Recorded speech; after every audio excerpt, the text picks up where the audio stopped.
Hello everyone, today we introduce the history of the Freikorps, the mercenary bands of post-World War I Germany.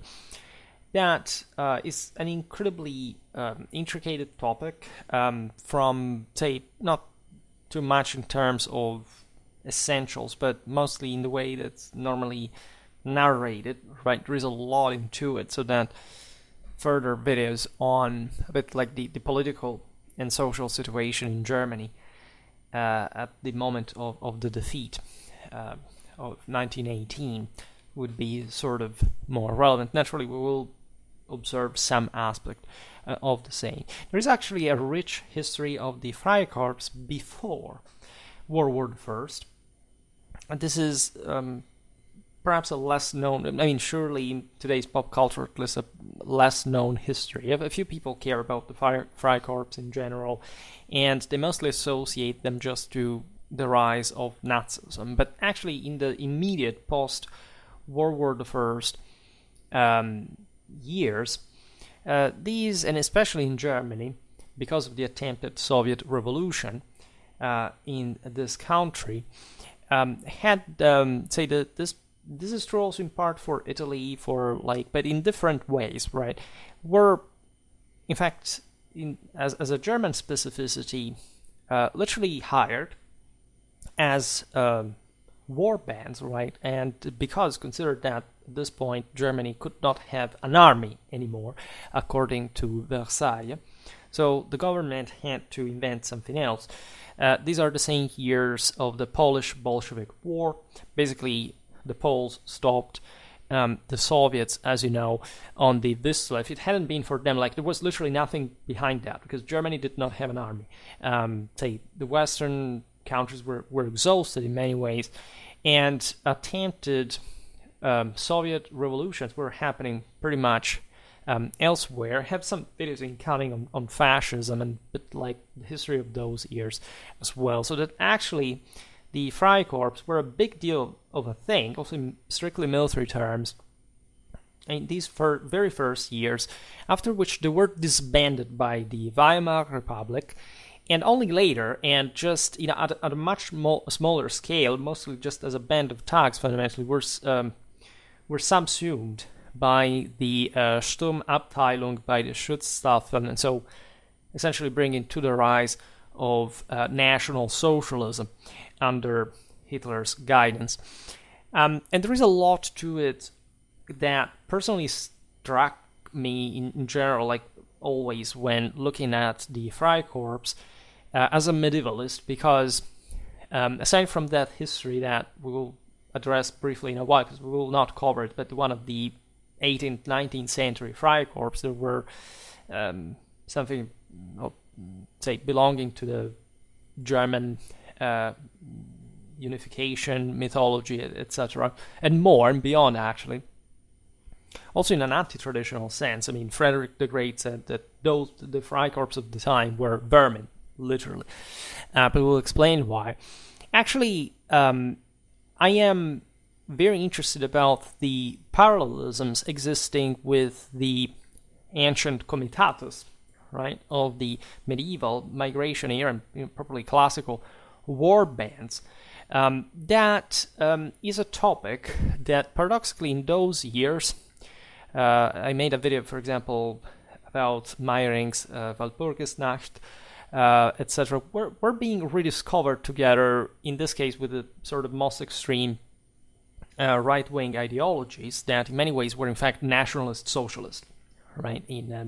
Nazism really means something in that sense. So they actually had an enormous load of Fourth Estate, anti-traditionalist, or lack of traditionalist, better, view, right? There were some intellectuals at the time that really understood this. We will see that there was still a nobiliar prominence among the Freikorps leaders, and that's something, especially in a country like Germany that had the Ancien regime ending in the same 1919, is also quite fascinating. And this is true also for the entirety of Central Eastern Europe that had historically sort of more remained after the Napoleonic era into that still more traditional phase, in spite of the the degeneration of the world, including this part of it in the process, right? But to that very special degree.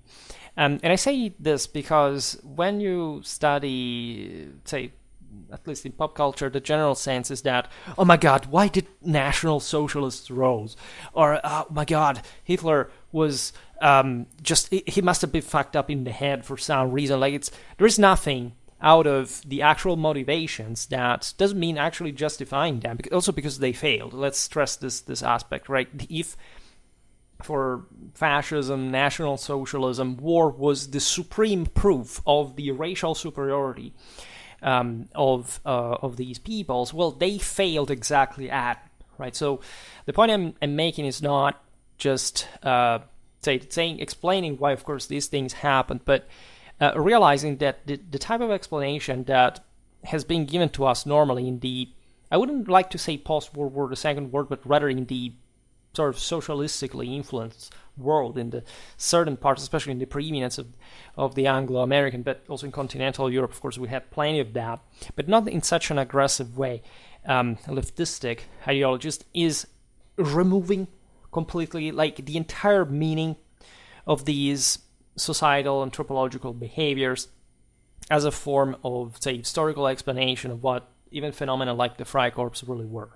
That is not to say that there haven't been leftists who covered this, also to an important degree of, acknowledgement of this phenomena, but the narrative is mostly attributing this form of ideologism to some sort of novelty that would have occurred just like with the nation state, with in some aspects, of course, it is true, like the same Enlightenment. This is a point that also conservatives really make, that the Enlightenment came to ruin everything, it's all the Enlightenment's fault. Actually, the same Enlightenment, I explained this multiple times, it's always double-threaded. It's not even a doctrine. Like, it was a broader movement that we decided to call like this.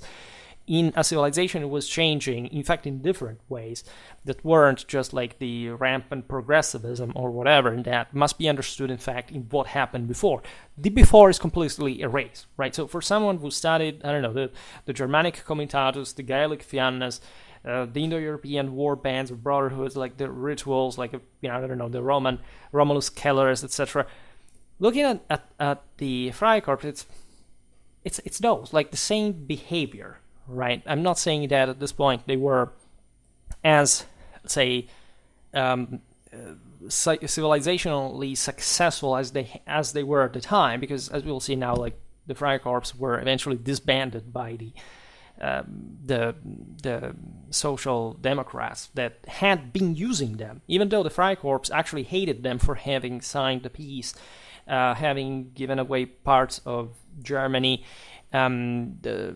So some of them, as you know, would be killed by the same Nazis because of this.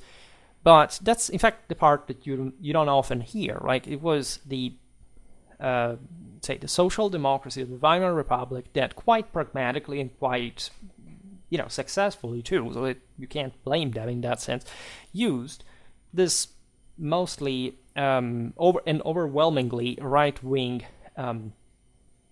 course of, as we'll see now, mostly World War I veterans, but not only, that mostly loaded in anti-communist, anti-Jewish, that's also the thing, like the entire package of the senses. We'll see again that how could the superior German race be defeated in essentially a contest of racial superiority, like the entirety of the participants had seen World War I being like, and also anti-Slavic feelings, which is something that neo-Nazis have completely eliminated, and that was incredible, or at least not entirely, but let's say the sense is that it was incredibly clear to Europeans, especially coming out of the age of positivism, of progressivism, at least in that competitive form, what were sort of the more advanced and the less advanced areas of Europe, right? And Germans, of course, were ferociously racist against the Slavs in general. They had been considering, in historical sense, as an inferior race. Also, I say these things because they were so normal at the time that the narrative that we use today to describe those times, completely neglecting this aspect, sort of want to make you believe that it was just like Hitler's fault if these ideas came around. right? I heard things like it was, nationalist fault in the late 19th century of racism emerged. Are you freaking mentally disturbed? Like, don't you have an idea of how ancient and rooted and bitter and sort of, in fact, fourth estate, by the way, connected anti-Semitism is, not just in Germany, but especially in Central Europe, and actually for which reasons? Because also anti-Semitic people do not seem to know at all historically why that thing exists, and or why, for example, the views towards the Jews historically are radically different, even from countries like, I don't know, German and Polish anti-Semitism. Say that this attitude towards the Jews is completely different historically from, say, the Dutch or the Italian one. How things came to happen historically, and where and why. Who are we talking about precisely? Which communities?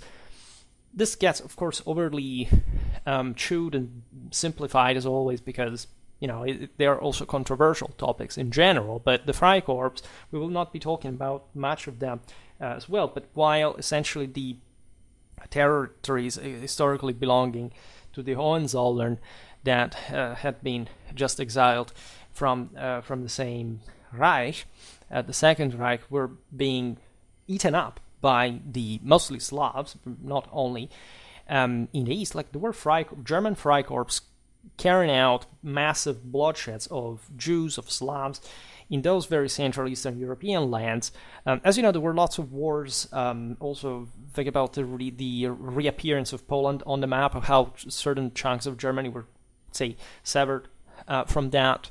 And in all this, like the Bolshevik revolution. And so, of course, the fact that, as we're pointing out before, like one of the single most underratedly dangerous times in the entire history of mankind was exactly those years that, since, again, the Nazis and the fascists did what they did and failed miserably and brought, say, great part of the world under with them, including allowing, actually, abortion of the dignity of mankind, like the Soviet Union, to have a hold on, essentially stealing any prospect of dignity to hundreds of millions of people, to say the least, that lived in appalling conditions of moral and material misery that still today France, Germany, and Italy have to pay an enormous load of money just to boost like the post-socialist countries of the European Union to fix. And we're still very far from that. But this is, you see, a narrative that nobody gives you, because the left has no interest in making racial or cultural, ethnic divides whatsoever. We're all alike. Everything is fine. We just have to mingle and whatever. And then right-wingers are basically just obsessed with the idea that, it's just what you look like in terms of pigmentation, but never mind radical differences in levels of development, and just even appalling misery, lack of any education in European history, like not having the palest idea of the enormous opportunity that we have as growing as a unitary European power that can do basically whatever we would want to do, were we united, instead of thinking, of course. I'm actually not saying this because of this elections result. Actually, they don't. I find them positive overall, right? Because they do not mean like how, especially also you see from the American media very often, like the interpretation is hijacked just to feed a particular narrative to American electors from both sides. I'm actually making even this video to point out certain aspects from the same, and really fed up with certain things, because they are, first of all, showing the complete and utter ignorance in any of this say, literal ABC of what should be European knowledge.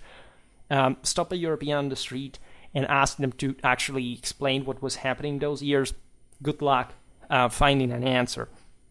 And secondly, the fact that our politicians are very cowardly, like most politicians in the world, right? And or they are, say that there's a way also to be a liar, which sometimes takes courage, but it's also not leading you traditionally in a truly European sense anywhere, right? And therefore we could be so much richer and prosper and satisfied and productive and active but we don't, right? Because of sort of childlike narratives that do not hold water, even if you say just try to dream of that in those dreams, right? So it's just the ability of and the complete laziness in not wanting even to make 2 + 2 with your brain, which seems to characterize essentially today's, especially the newer generations in the first place. At least this is what I always say. At least, communists, fascists, Nazis back in the day, in spite of all their macroscopical problems, they had the guts of killing each other. I mean, they literally would do that. They were the generation of our grandparents, great-grandparents, they would do that. It was normal for them, right? Because they lived in a world in which people understood much more directly when they had, say, that, for example, going at war for defending your own interests as a country, even, but just maybe conquering another, right? In that sense, was very clear, right? Except, of course, already at the time, as also episodes like the Freikorps point out, like you could and would do it also for the most way, just with an elite who was trying to keep this enormous mass systems together, and that had already been declining in terms of quality. The masses just being indoctrinated as fourth estaters, that they were relevant as human beings just because they were born on a piece of dirt with a flag on. And so, of course, not understanding literally anything about war, because going to war, of course, has absolutely nothing to do with knowing what that war is about by any stretch of the imagination, or having a political, strategical education whatsoever, not knowing the history of your own country. That for anyone who has, of course, read the ridiculous history manuals that were used at the time, like, can immediately relate. It has absolutely nothing to do with European history or identity or whatever. It just was the idea, again, you are special because you're born in this border. You would be homogeneous enough to say, okay, well, yes, I can see that we're sort of alike, except actually many countries, especially at this point, had come to being very sort of very multinational background, or at least a background that had even a very recent sense of true unity. Now, Germany, in this sense, is very interesting, because just 1 century before they had literal feudalism still, right? And so all of a sudden they found themselves, through hard work and enlightened leadership.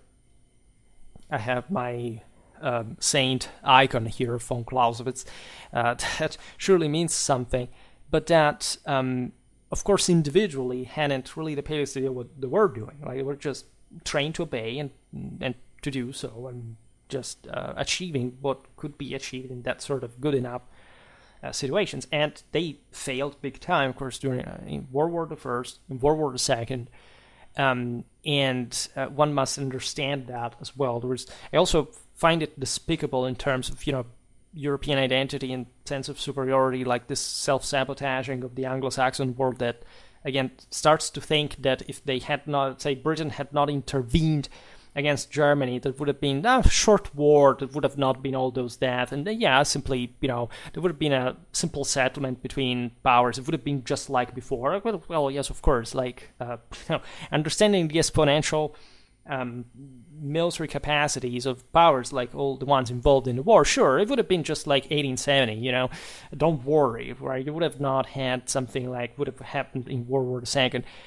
They were, in great part, the delusion here is pretending, because people have that short memory that I was talking about before, that the entire ideology of the time was based on this. Like, it wasn't about whining about, I don't know, this is especially an American myth. Oh, look at how advanced. The Americans are obsessed, of course, mostly with that sense of, oh, look, they invented the stuff. Or it's not that at the beginning of the 20th century, like the single advancements in, I don't know, in science and engineering, or whatever, are just immediately translating into an allegedly like prosperity in the living quality, right, of the people. The Anglo-American world was already just predisposed to be a much more successful one than Germany, and if anything, like World War I proved that ipso facto, right? Also, Americans have especially because, and paradoxically in the sense of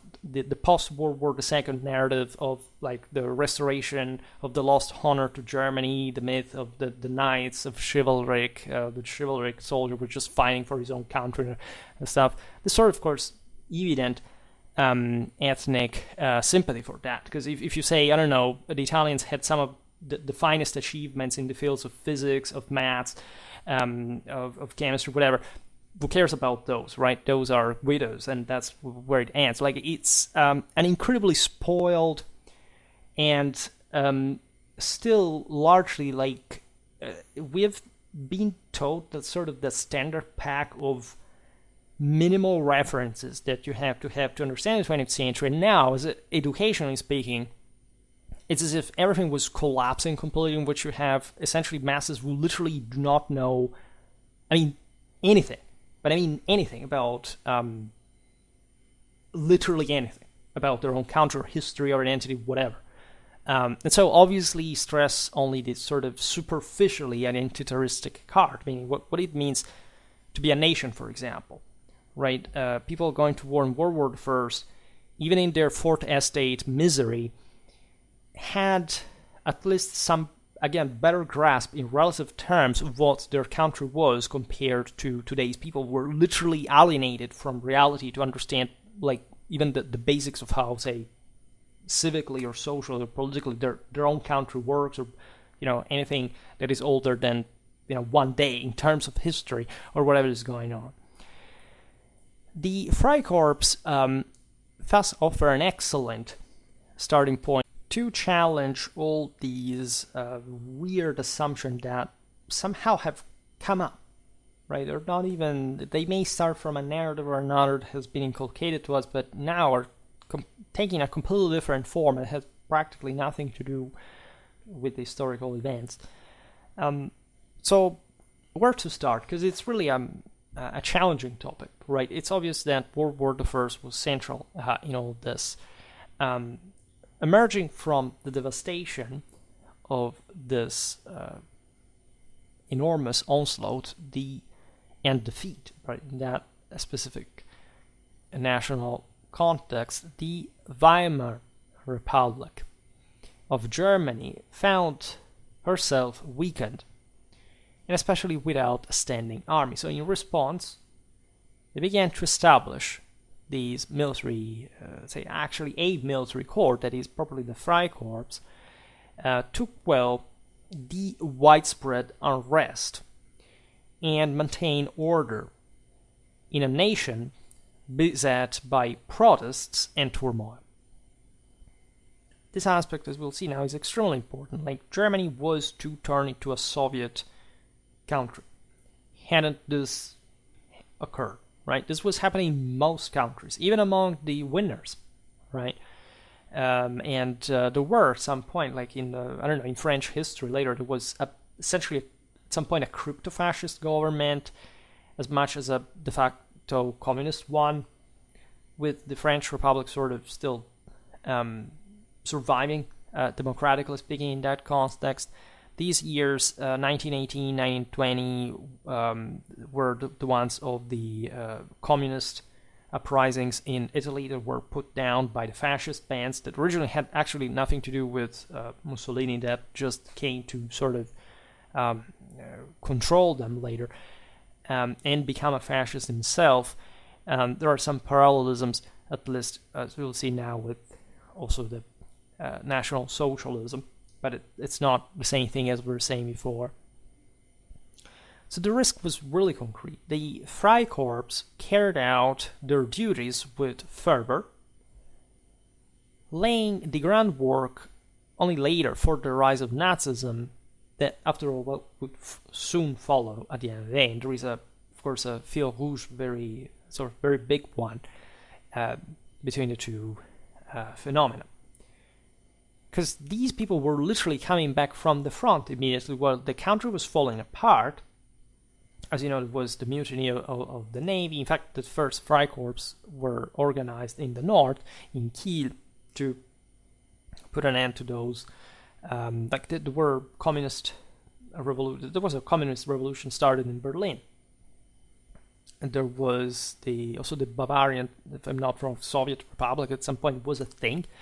At least it was suppressed. It never sort of was launched in a, say, hegemonic sense in Bavaria. But as we'll see now, there were further divisions in a country that had been unified only not even half a century ago, right? As we'll see now, so this separatisms, Bavaria is the most, say, representative in many ways, but also the differences between the Catholics and the Protestants. They would play an important role in all this. We have to understand who these Freikorps were, right? The term literally translates to Freikorps, as you understand. They were mercenary militia units. We can't really fit them in, say, the history, as it will, like also in the mercenary playlist of Schwerpunkt, contracted by, again, the German government in the aftermath of the defeat in the First World War. At this time, the army was still there, telling the truth, as soon as they appeared, but a part of the army was also subsumed by the revolution, so it was this very dangerous situation for which all these angry, alienated, severely traumatized and disturbed people, we will see now essentially what their ethos really was, because in many ways it was like a cult of death, rather than any positive sort of, application of an order or whatever. They were in fact controlled by the government, so it's not this sort of glorious enterprise on themselves. Surely there were some putsch attempts before the beer one of 1923, but the government managed essentially to disband, to defund them, and to get rid of them. In this case, however, as the war-weary nation was plunged into chaos, the Freikorps were hired successfully to restore order, right? I would say, in a sense, at least when I generalize, and I mostly insert the pop culture sort of label, because you can't say, if you read, of course, about the Freikorps and serious books, they're definitely not viewed as a peripheral phenomenon. They're actually crucial to explain also the rise of Nazism, etc. But in general, like they're not, in fact, they're sort of overlooked in that also history of a democratic history of a country, and how literally, aside from the violence that some of them would later exercise to rise to power, like that would still elect legally the nationalist socialists in power. So there is all a balance in there, like some almost lack of say belief that this thing could have been possible, especially also in post let's say before the 1929 crisis in part, but say in the 20s, Germany was also very, in spite of the defeat, etc., was starting to recover. The Weimar Republic was partially successful. There was a lot of cultural activity, etc. But of course, right, this could not simply mask the severe wounds that the country had received after World War I, all the various issues like with lost lands, with the aforementioned already existing. This is the point that I would like to stress the most, that say the Nazis really didn't invent anything, right? They were able, if anything, to catalyze all forces, discontent, anger, frustrations, and all the problems that the country really had. But that, and say on top of sometimes even military characters that are very peculiar to Germany. Again, the thing I said before about the progressistic idea of again, they were so advanced, whatever, often literally betrays the true nature of Mitteleuropa, and what actually the Germans, that were truly a very advanced people by world and also European standards, in some degree, would still, however, inherit from an incredibly as traditionally recent past, right? One of actual, like, up to the 18th century, Germany was considered one of the so-called weak areas of Europe. Like after the 30 Years' War, the Germans were considered a meek people because basically, like, foreign armies had been going, far and wide across the country, doing whatever they wanted. It was a big country, a quite composite one historically, one with great divergences, differences, at a political, institutional, and even military level, right? So it's not a easy history at all.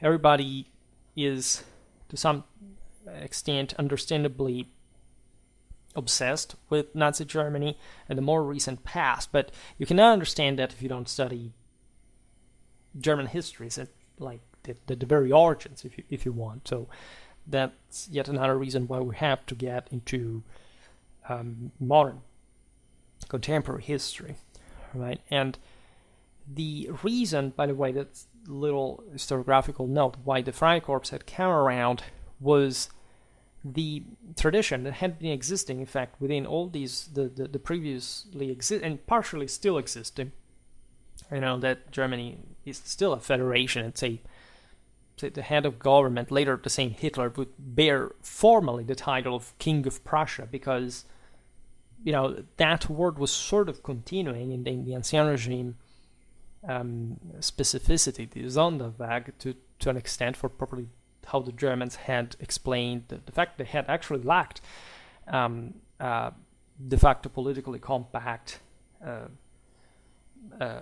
country, right, in the previous centuries, and so all that fragmentation had always brought to some degree of adventurism, of exiles, of war bands, of mercenaries. This is something you really can't see literally since Roman times. Like, the Germans were hired as warriors. We've seen the Saxons by the same Carolingians. We've seen the German mercenaries in medieval Italy. You can think about the same Landsknechten. By the way, German nationalism and romanticism was very excited about all this stuff back in the day, and the Freikorps specifically had been these groups, especially winning their romantic and sort of heroicized memory during the struggle for German unification. So Napoleon's conquest, the struggles of later, for the same unification, and we're talking about literal warband mercenaries. The Black Duke, famous warband leaders also in the wars against Denmark, for example, in the second half of the 19th century. So even in recent times, which these leaders had been a bit mythologized, and this is true also abroad. For example, the famous 1,000 that weren't actually 1,000 under Garibaldi's leadership that landed in Sicily to carry out that part of the Italian unification, were actually called in German Freischar, right, by saying Garibaldi, because this Freikorps had sort of struck a bit like the imagination. And again, how often have you even heard that this was a cultural phenomenon across Europe? Even as a medievalist, I'm not surprised to hear this, and exactly as a medievalist, because I know instead how periodically frequent this movement had sort of been, and also considering the importance of the centrality of Germany in Europe, and so like the fact that in a way or another, like all the history of the surrounding countries was affected, and in part even taking inspiration from the center of Europe itself. So the Freikorps are a different thing after World War I, for the way we'll explain now. But just bear in mind they had been existed, and the same had been existing, and the same name took on this sort of romantic, historicistic character. They were irregulars, so just like these militias after World War I really were. So that, in fact, the so-called absolutistic rulers, as we've seen with the Saint Frederick the Great, did not like them at all, because they thought these are scum, right? They're just a bunch of, even if there was a noble at the head of them, like they were not, say, professional, uniformly drilled, whatever, and always considered this is the radical jump eventually in these movements that you can nationalistically and or socialistically, because very often they were exactly the same thing. I mean, most of the, say, unification movements were led essentially by what were for the times leftist terrorists from the Fourth Estate, very often also ideologically being in the red zone, right? This was very true in Germany. The same Frederick II, that of course was, as it happens today, look at Putin that makes, videos mixing the Soviet flag, the Russian imperial flag, and one of the Russian Federation today as if they were the same thing. I mean, the Tsars would have had heart attacks if they had seen something like that, because it's just, the complete denial of any trace of any form of European traditional identity that can ever exist or ever existed. Of course, these things are done exclusively for lesser people, like the one that, we're specifically talking about.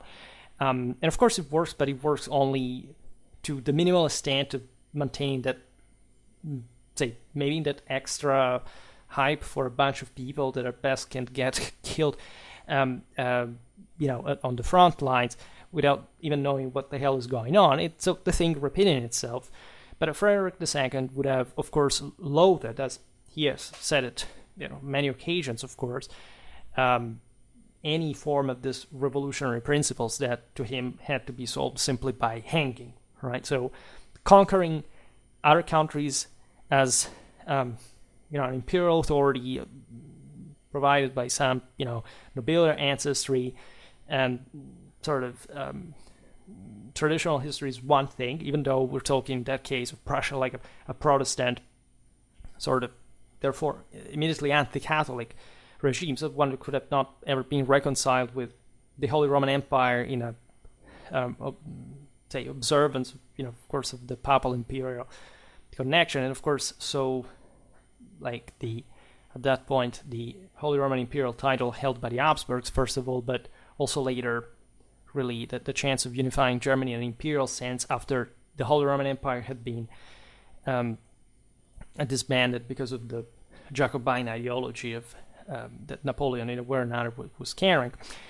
So actually only just by these few phrases you can understand how completely messed up in a political, ideological, moral, human sense, like the world already was at the time, how we were simply continuing in the wake of that, and how World War I, after all, was,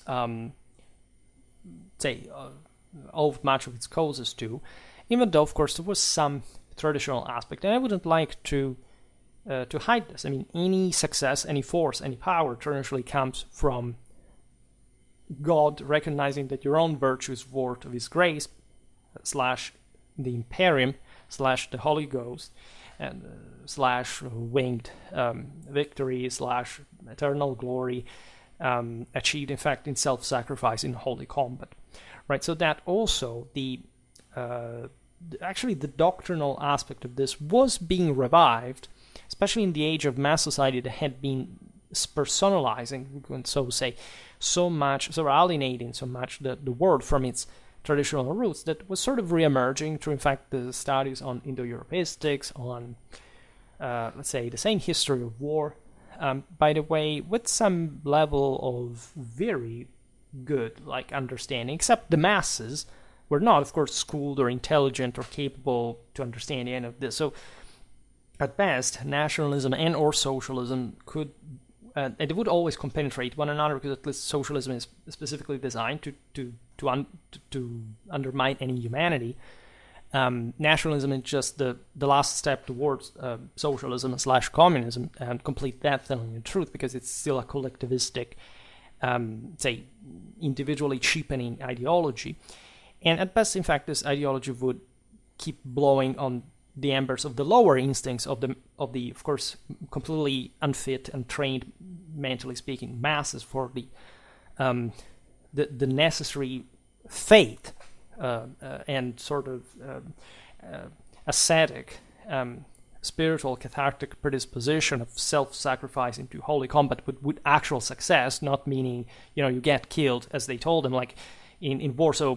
However you got killed, it was fine. Or this has nothing to do. It has to do with the hero conquering the world within himself and transfiguring humanity in taking it over, which has had absolutely nothing like to do with stepping on a mine and blowing into hundreds of pieces, right? That's just a failed category we're talking about. But of course, the effort of a people into this was also understood in national terms. There had been, of course, historically, we talked often about this metaphysical ethnic identity of the empire in the Roman case, right? If you look actually the same German tradition with all those eagles flying around from the Habsburgs, from the Hohenzollern, of course, that was founded on the Holy Roman Empire, was the exact continuation of the Roman Empire, in spite of what many people also believe. But you see, the meaning had been lost. The institution had sort of denied its own existence. And so in that disorientation that started from the very top, you can understand how the masses would simply be sent like sheep that are always accept. Like there is no thing like an excuse or lack of responsibility. If you are given a rifle in your hand, you have the faculty of using it also against those who do, right? So the entire myth, this where people sent, like mostly talking about, say, the Soviets or the Nazis at the most radical extreme, like the entire sense that you were you had no choice, right? It's complete and utter BS. Yes, they would have killed your family, would have done whatever, but still, this does not mean that you're basically bowing to something that that even they also lost at the end of the day, and badly, and exactly also because of this ferocity that was cultivated, and we will see now in the Freikorps rituals how, and that of course is not the way to attain that world domination that at some point some of this,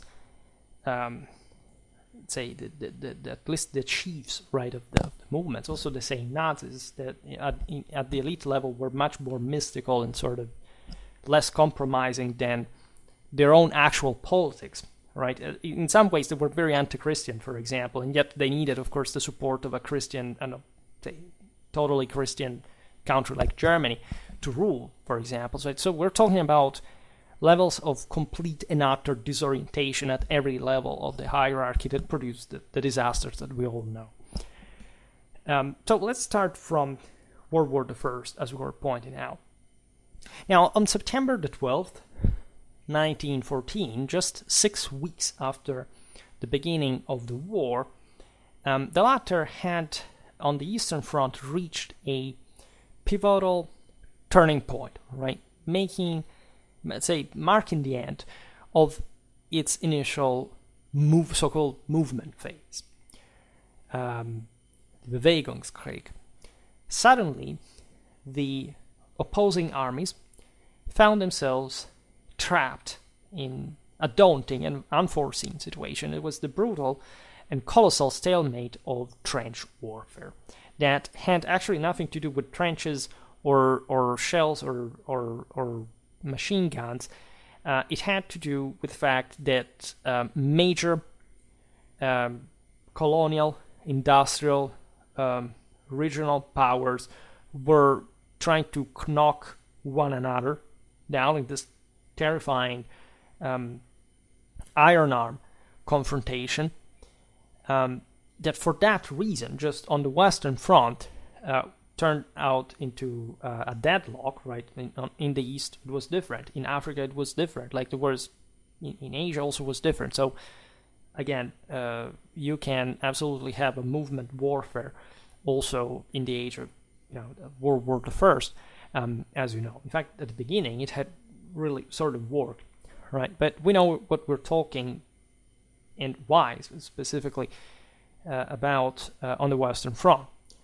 A prolonged and devastating siege that would engulf both sides in a prolonged, and this is also very important, struggle for survival.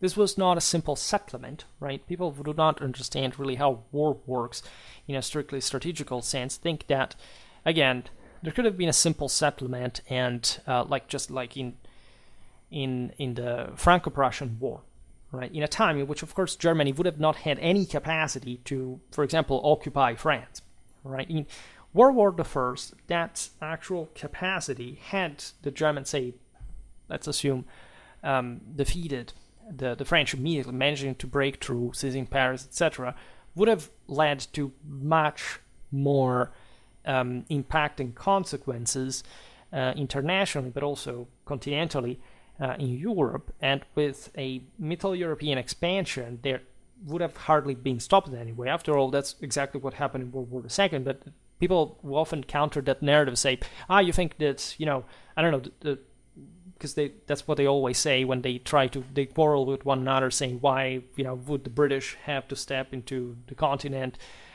They start blaming others, saying that you think that the Germans were bad because you're fixated with World War II and you think they were the same. No, they weren't the same. In many ways, they were the same, first. Literally the same people, actually believing the same things.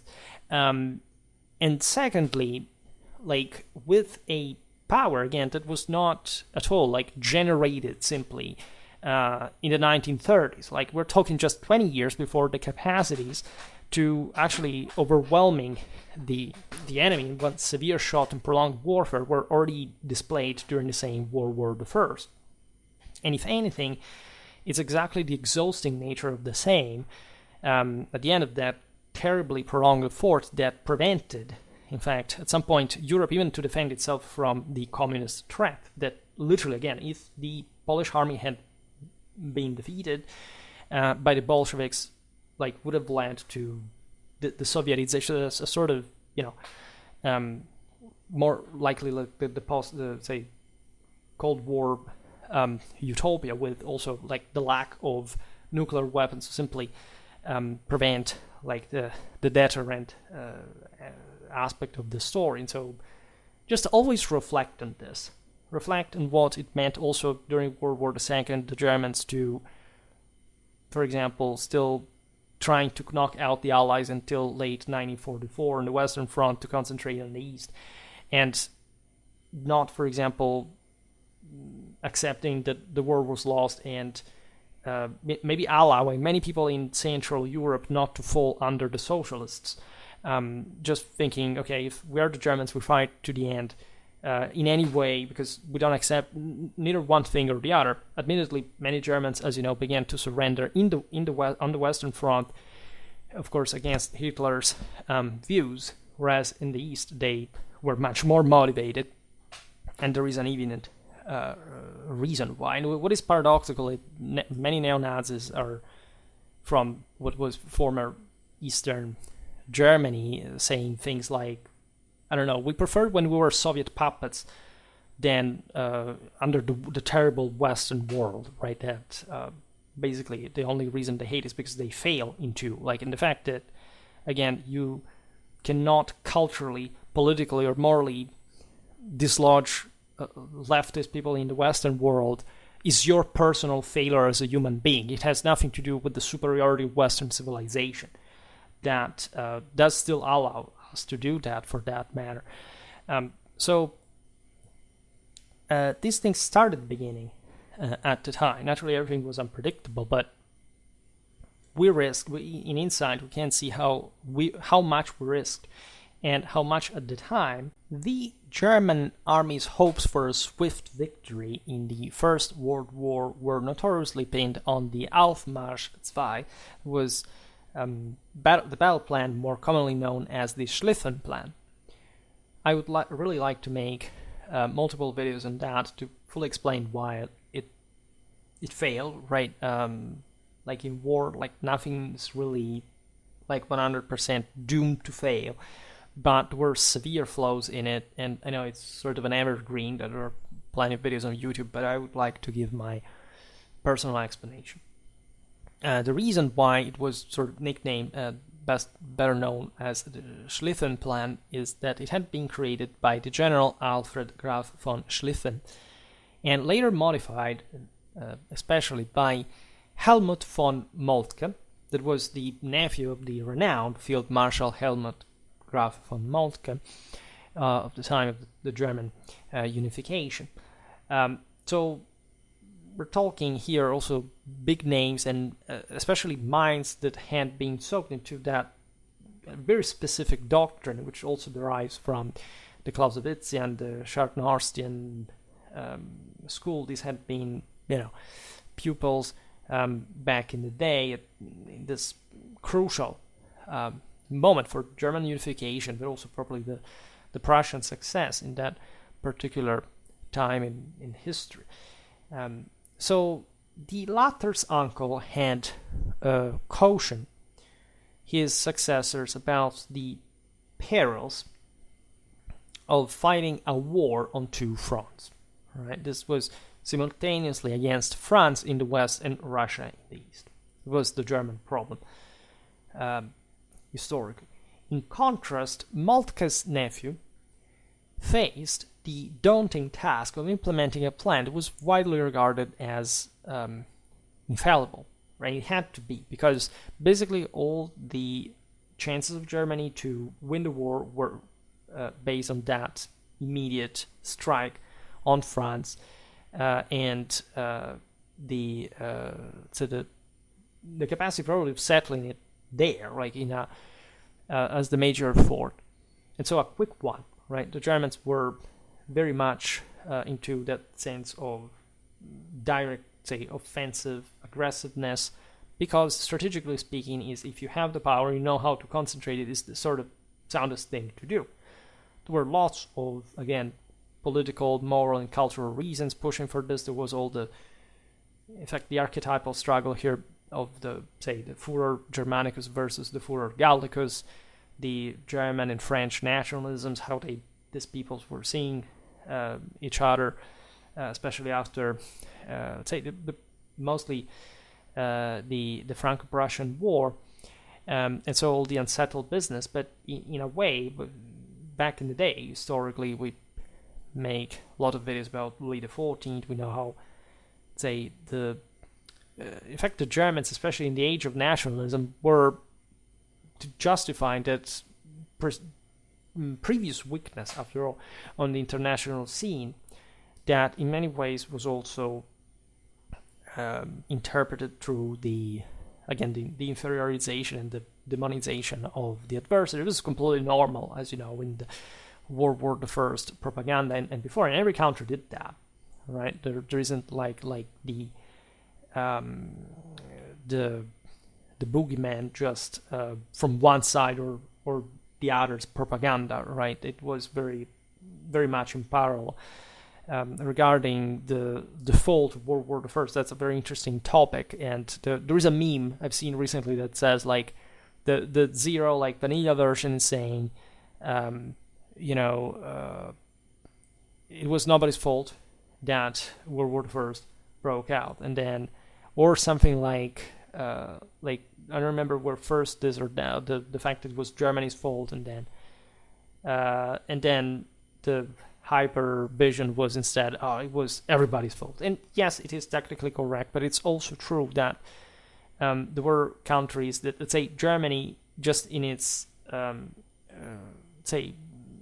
location, it's not just geography, but how, powers had been building around her, was more projected on the necessity to hegemonize the European continent, and therefore to immediately put itself on the fore, like in terms of aggression and also sort of permanent acquisition. Because the main problem was, of course, being surrounded by powers that were mostly, think about the British, the French, that were truly, superior colonial empires. Especially Germany had something, as you know, with the Treaty of Berlin, etc. But it's a bit like Russia, right? The idea is that the Russians, in order to feel safe, they have to occupy. That's also like the ill-fated concept of geopolitics was born, like those specific lands in Central Europe, Central Eastern Europe, namely, like saying in a geographical sense, today's Poland, Baltic states, Belarus, Ukraine, And so only after that, or maybe Moldova or something else in that area, so only at that point can feel safe to have the upper hand militarily. This was, say, true, for example, in the Cold War, right? Today it's evidently impossible even to attain. And in any case, fortunately, there are nuclear weapons to deter most of this. So the, let's say, every people has its own, like, you see, well, the British were essentially, or the French, trying to maintain the stalemate. Even when they won the wars, they didn't try to occupy Germany in its entire extent, if not for, as you know, the Ruhr Basin, like those more strategic, sort of productive areas, and also to, in that sense, cripple Germany proper, but not to simply occupy it or, say, entering the mess that the destruction of the same would have caused. Austria-Hungary did not have the same exact intents. They had something like that for Italy, for other, say, Balkan lands. Also, it depends. Like, everything was intertwined, but mostly, say, most of the Austro-Hungarian preoccupations were to keep, especially things in order internally after 1867, that actually had been caused mostly by, say, Prussia, that had stolen the unification of Germany from the Habsburgs in that sense, that they had also sort of refused at some point because of that willingness to maintain, to be more careful, like to not to play, because they knew that a big war could, even if they didn't think probably, as we know, that it would last so long, it would be so also radically altering. In fact, what was, especially in Central Eastern Europe, still the Ancien regime, something too risky to simple gamble like that. Germany was truly the power that had the sense that this fresher race had everything yet to give, also in a sort of more primitively pushing way. There was all a demographic, in fact, load there that was much more powerful than the ones of, say, of Britain, of France, and as such, like, they didn't have great naval, say, letouts. So everything was about breaking those boundaries, and obviously at that point sort of hegemonizing continental Europe, which is also, again, what they fundamentally achieved during World War II, because they were pretty much like the same strategic goals of World War I, even if, of course, everything was unpredictable, and especially, like, the same Germans were stopped on the Marne, right? But again, I promise I will make plenty of other videos on these themes, because they, as you understand, are very, very, very important. Now, according to the Schlieffen Plan, 4/5 of Germany's military forces would be deployed, in fact, against France in this initial phase, while a mere fifth would be committed to the Eastern Front. The plan relied on the assumption that the Russian war machine, being cumbersome and slow-moving, would be unable to respond effectively, and especially in the interest of time, right? So the idea was knocking out the French and then finish off the Russians. However, this plan, as we just stated, and as everybody knows, ultimately proved to be flawed. The concentration of troops in the West clogged the roads, severely impeding movement and creating a logistical nightmare that was impossible to control. One thing about World War I, first of all, never think to be more intelligent, capable, or humane than a World War I general, because first of all, you don't know, let's be honest, anything about his job. Secondly, if you had been in his shoes at the time, you would have had to control war of a scale that had never been fought, and that empirically nobody knew how it would have actually gone, right?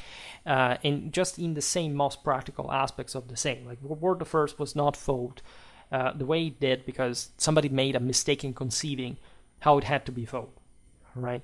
It was fought like that because there were, again, major world powers clashing against one another and not wanting to give up, right, for many, say, partly valid reasons. The problem, again, with Germany is that they knew they were defeated, and so that they continued this, trying to get some sort of, better deal till the end. In any case, you do not know how, there is no way to predict how that trench warfare would actually go. And actually, after the very first months of the war, all armies adapted pretty damn well to that kind of trench warfare that, contrary to what is commonly believed, was extremely sophisticated in an extremely advanced way of war. All right. And all the other notions of, again, the senseless attacks or whatever just do not mean anything, especially when you read the costs of offensives from both sides, right? This was about literally bleeding the enemy and the country white as a great power. There was no other way to make war but in that way. Any other consideration is BS by people who do not know absolutely anything about military history. So going back to the Marne, so the events that led up to that, even the first Marne, of course, success is achieved by the German troops, ultimately worked against their victory. Each advance, instead of being swiftly followed by the necessary reinforcements and most crucially artillery support, left the German troops vulnerable to Allied counterattacks. And after 6 weeks, there had been a very precise schedule to follow. It was completely messed up since the beginning. The illusion of a quick and decisive victory based on the perfect plan was forever shattered. All right. So apparently von Moltke died saying things like deliberating, still saying things like reinforce the right, because he was convinced that if there had been more momentum on the right, they would have managed to break through instead. That would have likely made things even worse and then they already went. Now, the Franco-British armies had successfully repelled the German offensive by winning the Battle of the Marne, thus extinguishing the hopes of a swift and decisive settlement that had been shared by both combatants. Like, they really all thought that this war would have been a brief, perhaps, at the moment, very bloody affair because of this clash of titans, but still not lasting long. Instead, from that moment on, specifically that September the 12th, 1914, a war of attrition began to unfold in France and Belgium, one that would shock Europe for the next 4 years, and the repercussions of which sort of shaped the entire world as a consequence. The German High Command, overconfident in their intricate military plans, had not just failed in, enacting the latter, but also to anticipate the unfolding situation on the battlefield and also in the country politically. They had not taken de facto any measure to prepare for this unexpected eventuality, which is a huge deal, considering that the consequence was Germany left without strategic reserves and crippled by really a wearing continental blockade, exposing what we were saying before regarding the limited naval resources of the Germans that would soon render the country vulnerable to famine, which was one of the most also terrifying things that are often misunderstood, especially in the way they affect morally the war machine, which instead sort of structuralism habituated us to think only in materialistic terms. Now, despite the allure of victory, reason and rationality were overwhelmed. Like the leaders of the Reichsheer, the Imperial Army, instead of pursuing a diplomatic solution to the conflict, that would have been possible with that degree of, at least, of loss, of sacrifice, and so this would have surely undermined the same government in some way. So that was the actual stakes. You wouldn't even know exactly how the others would would actually respond, chose to, at least in this spreading this belief, futilely pursue a military victory that at least was not longer attainable. Right? They demanded their soldiers and citizens have to make a video about this connection, especially as Clausewitzians and talking in fact about German warfare, to make an unprecedented and unsustainable sacrifice, pushing them beyond the limits of human endurance. In the summer of 1916, the Marshal Paul von Hindenburg and the General Erich Ludendorff, fresh from their notable triumphs on the Eastern Front, where things had gone definitely better, were appointed by the Kaiser to head the German High Command. And this move effectively granted them full authority over all aspects of the war's strategic conduct. Von Hindenburg and Ludendorff subsequently transformed Germany into a veritable military dictatorship, assuming total control over all decisions pertaining to the conflict. Many believed at the time that war was akin to the Darwinian struggle for the survival of animal species, where only the strongest prevail.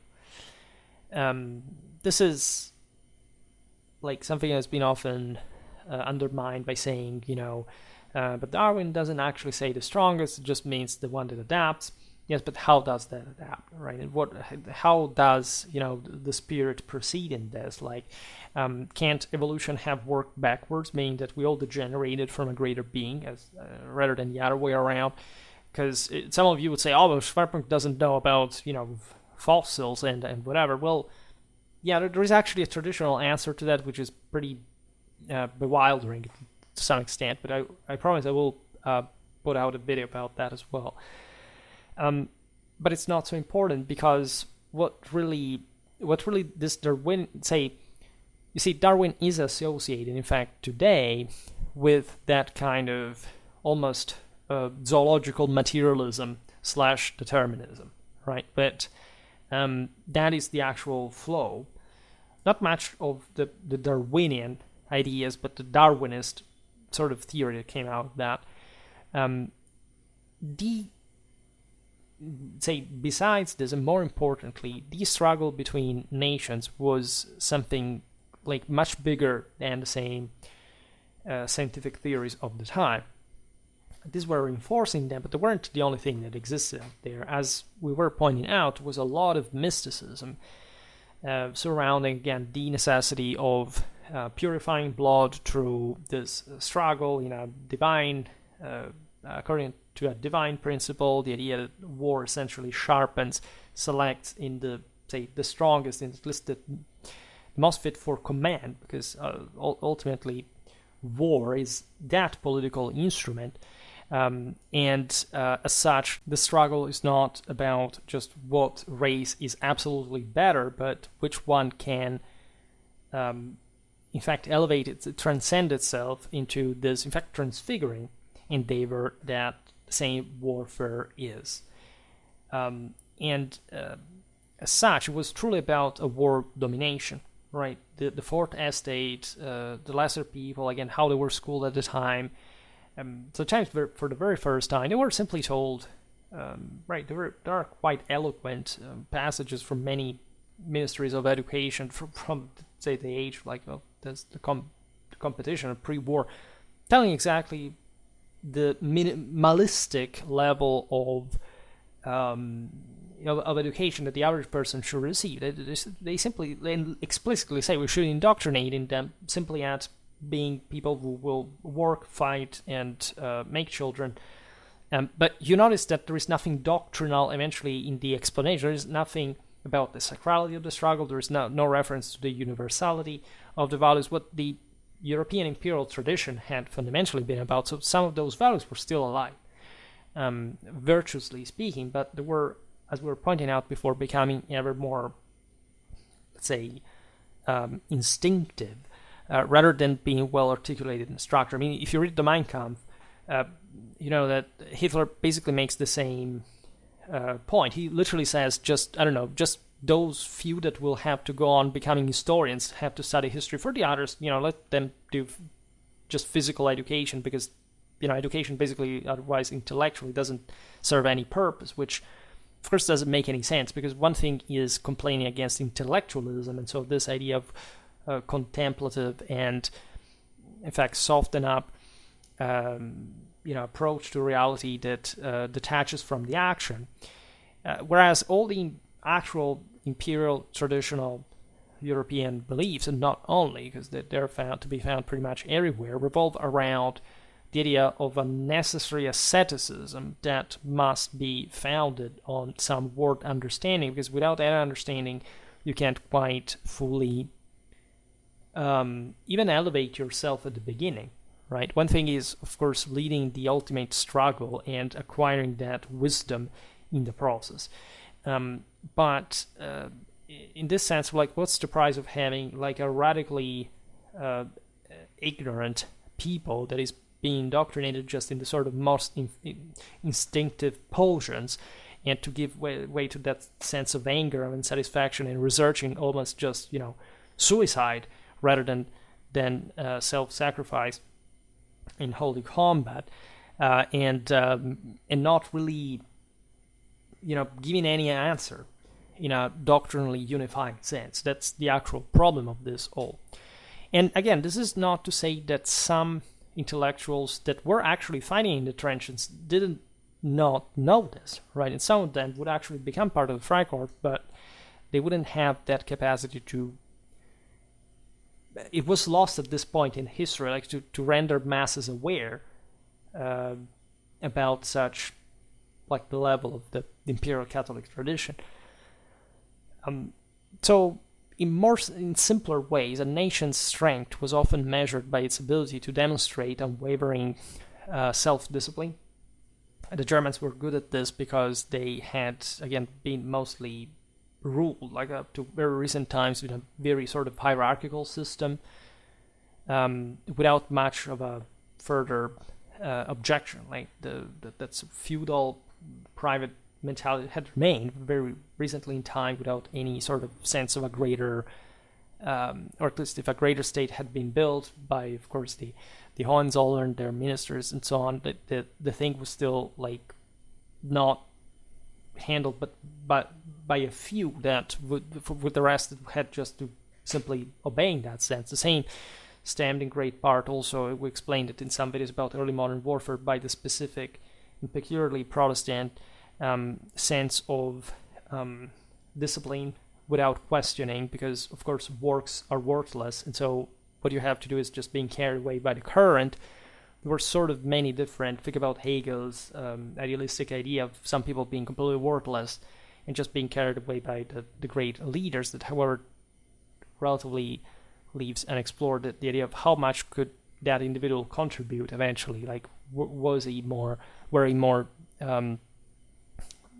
say aware, determined. And so it's definitely complicated. And I say this because immediately, like, the fourth estate is there as a mass. Most people that do this are not, we're not talking about the aristocratic sport of 18th century warfare that had a few people compared to the population simply like going at war with that intensity that we see in World War I. So it was a much bigger thing, and a much clumsier one at the same time. Ludendorff, in particular, was a prominent theorist of this notion, like arguing that if war posed a threat to the very existence of a nation, then it was crucial for a people to mobilize all their national energies in the service of war. As if the matter was simply just that. It was in fact about the actual quality that you injected in this, right? And Ludendorff, however, was himself candid about the gravity of the situation in private conversations, right? He acknowledged the futility of large-scale success, so in a sense, like denying the fact that the Germans could simply make it just by injecting moral forces, but unitedly crashing against moral forces from the other side that were bigger than them. he said, "We can only resist and seize the best opportunity to negotiate for peace." He was quite explicit about it, obviously not in public. At the front, the tactical victories at best yielded only incremental gains of a few kilometers, and the Western Front notoriously at the exorbitant cost of countless lives for every meter advanced. Meanwhile, back home, the civilian population was no better off, like struggling to survive amidst widespread hunger and exhaustion. Rationing had reduced the access to food to less than half of what it was before the war. And consider that, again, countries competed very much about who's the better fed. Like, there are lots of studies actually still today that consider this in these terms, like what was, say, the greatness of the British Empire based on. Not on the actual reasons why, I don't know, the Anglo-Saxons had managed to do that, but say, how much cheese per capita people ate, or this kind of, again, post-traditional nonsense, right? And so imagine just also in the industry, like grueling work shifts, leaving people overall drained and depleted. You understand also why socialism and communism was sort of mounting also among those who already like embraced those ideas. Today we do not talk about this, but obviously the sense was down with the hierarchy, down with the elite, down with the aristocrats, down with these great generals and noblemen. We are workers. We want to take with force what we want. Like we can sort of mutiny and mass or this kind of thing. So that's also when the string was pulled too much, like was strained enough. Like things would go very dangerously in that direction. The same for Russia, the same for actually many places also after the events we talk about today. Now, the winter of 1916, 1917 was a particularly harsh and trying period for the German population. Field Marshal von Hindenburg's decision to dedicate all available national resources to the war effort had devastating consequences for civilians. For instance, the majority of horses were confiscated from farmers, leading expectedly to a severe decline in harvests. Meanwhile, an increasing number of railway wagons were used to transport ammo, causing congestion on the lines and resulting in foodstuffs spoiling before reaching the markets.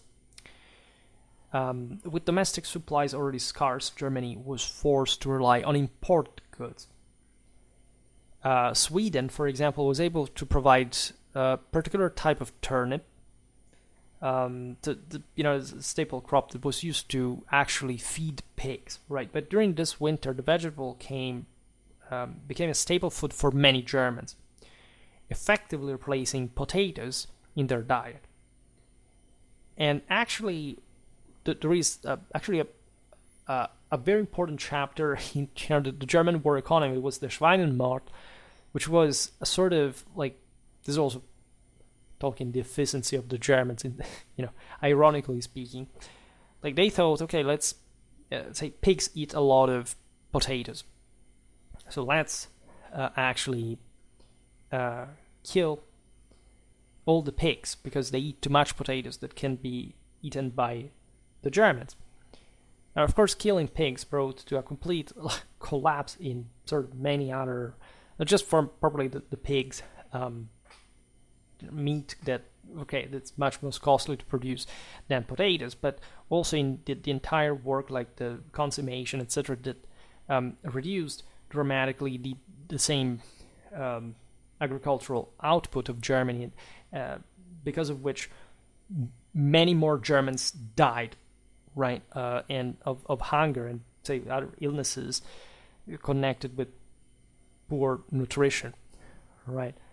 And these so sweet based diet, which was relatively low in nutritional value and difficult to digest for those unaccustomed to it, weakened the Germans' immune system, left them vulnerable to influenza and nutrition-related illnesses.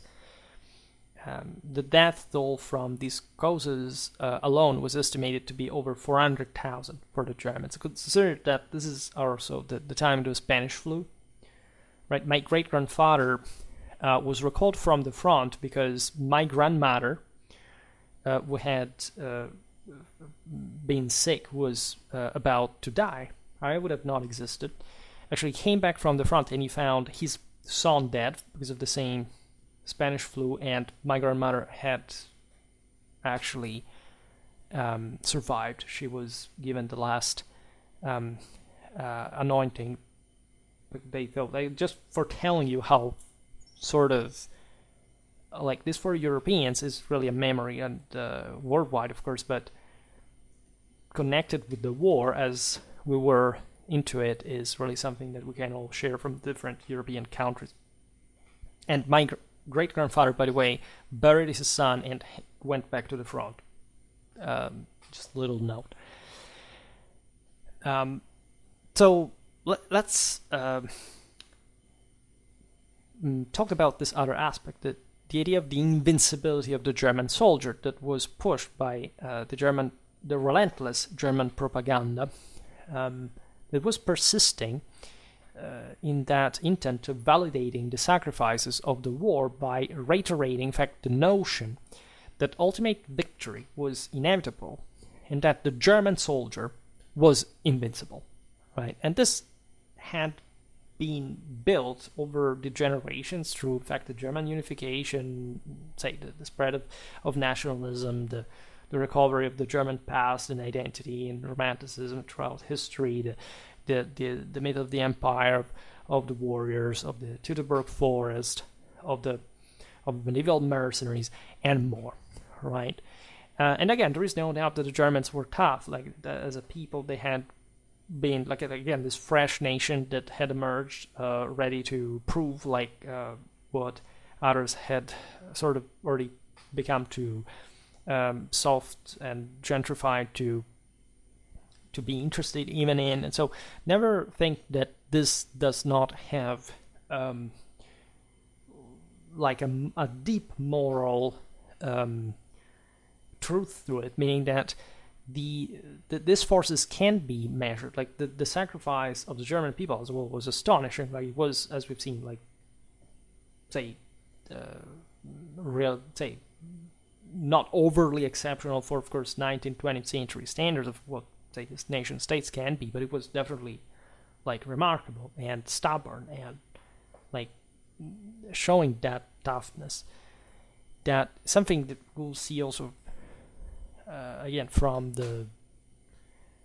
it was part of the entire hierarchy, you see, like the same German doctrine, what it emphasized, a certain particularly qualitative aspect of the sort of the tactics that were invented to resolve the trench problem, also because the German industry could not afford what, say, the British would do, that is bringing the Royal Navy on land by inventing the tank that Winston Churchill had something to do with, as you know, as well. So there was really also a different mentality. That's what people tend to underestimate enormously in this sort of placing and comparison competition of nations at the time. You cannot measure peoples on the base of their technological achievements. Also because technology in itself is extremely branched, you can't even truly trace a parallelism. But here we're talking about really mostly like either you make that enormous sacrifice of human lives or you can't quite go more far. It's not going to be technology that save you, or simply like just one specific tactic, right? This is about the entire system and how it operates.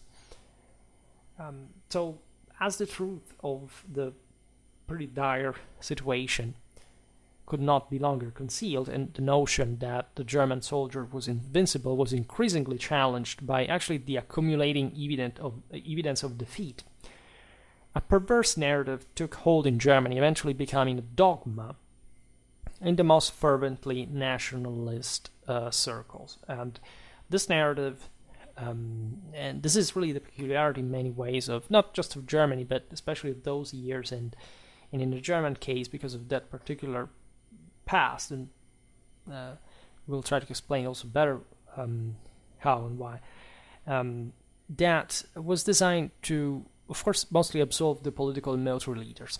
This is typical fourth estate ideologies, right? It would have not been accepted traditionally. Also, if the Germans had known so well also their own Germanic mythology, because in order to protect the myth of the German soldiers' invincibility, they started making up the idea that the Germans had been betrayed from the within. So, and this notion was eerily reminiscent of the myth of Siegfried from the Germanic sagas, where the hero, as you know, is struck down by treachery and conspiracy. Except, if you actually knew the imperial European tradition, but also just the Nibelungenlied, you would know that Siegfried had sinned before, and that actually the deepest meaning of the Germanic sagas is that, yes, you may be the hero, you may be cocky, you may be good and virtuous, born from a noble, higher stock, and whatever, but that the Asgard itself has been erected with some polluted contribution, some degeneration, which actually derives again from the same Aesir that require the help of the lesser race through the same technology, by the way. So in many ways, the way the Germans interiorized this narrative is that they would have had to epurate once for all, like, the people from the saboteurs that they identified with, that were actual saboteurs, because of course, especially the socialist system was going towards, like, first trying to oppose oneself. Well, not entirely, because if you actually look at the same German Marxists, they actually were supporting the German struggle because they saw, after all, the nation in its historical role, paradoxically, as if winner, like the potential promoter that later emancipation, like a victory would have enhanced like the capitalistic traits that would have at the peak like eventually broken to leave space for the dictatorship of the proletariat. But aside from that, like the twisting was, of course, let's not realize that we screwed up as a people, because our responsibility is always at the root of whatever malice happens behind our back that we cannot control, because God can instead. And let's, in fact, as actually lesser fourth estaters, let's push the blame on somebody else, right? Not for the fact that we got defeated because we weren't enough, but because there is somebody that is not really a German, even though he is a German, he was born in Germany, he has actually even been fighting for Germany, right? This is what is not being said enough, that the German Jewry fought pretty darn well during World War I, often also with fervent national feelings. Like, as a medievalist, I can't help but mention figures like Kantorowicz, for example, that, as you know, also chanted after World War I the, as a Jew, by the way, the greatness of Frederick of Hohenstaufen's myth, like the Ghibelline Middle Ages, the centrality of the Germanity of it all.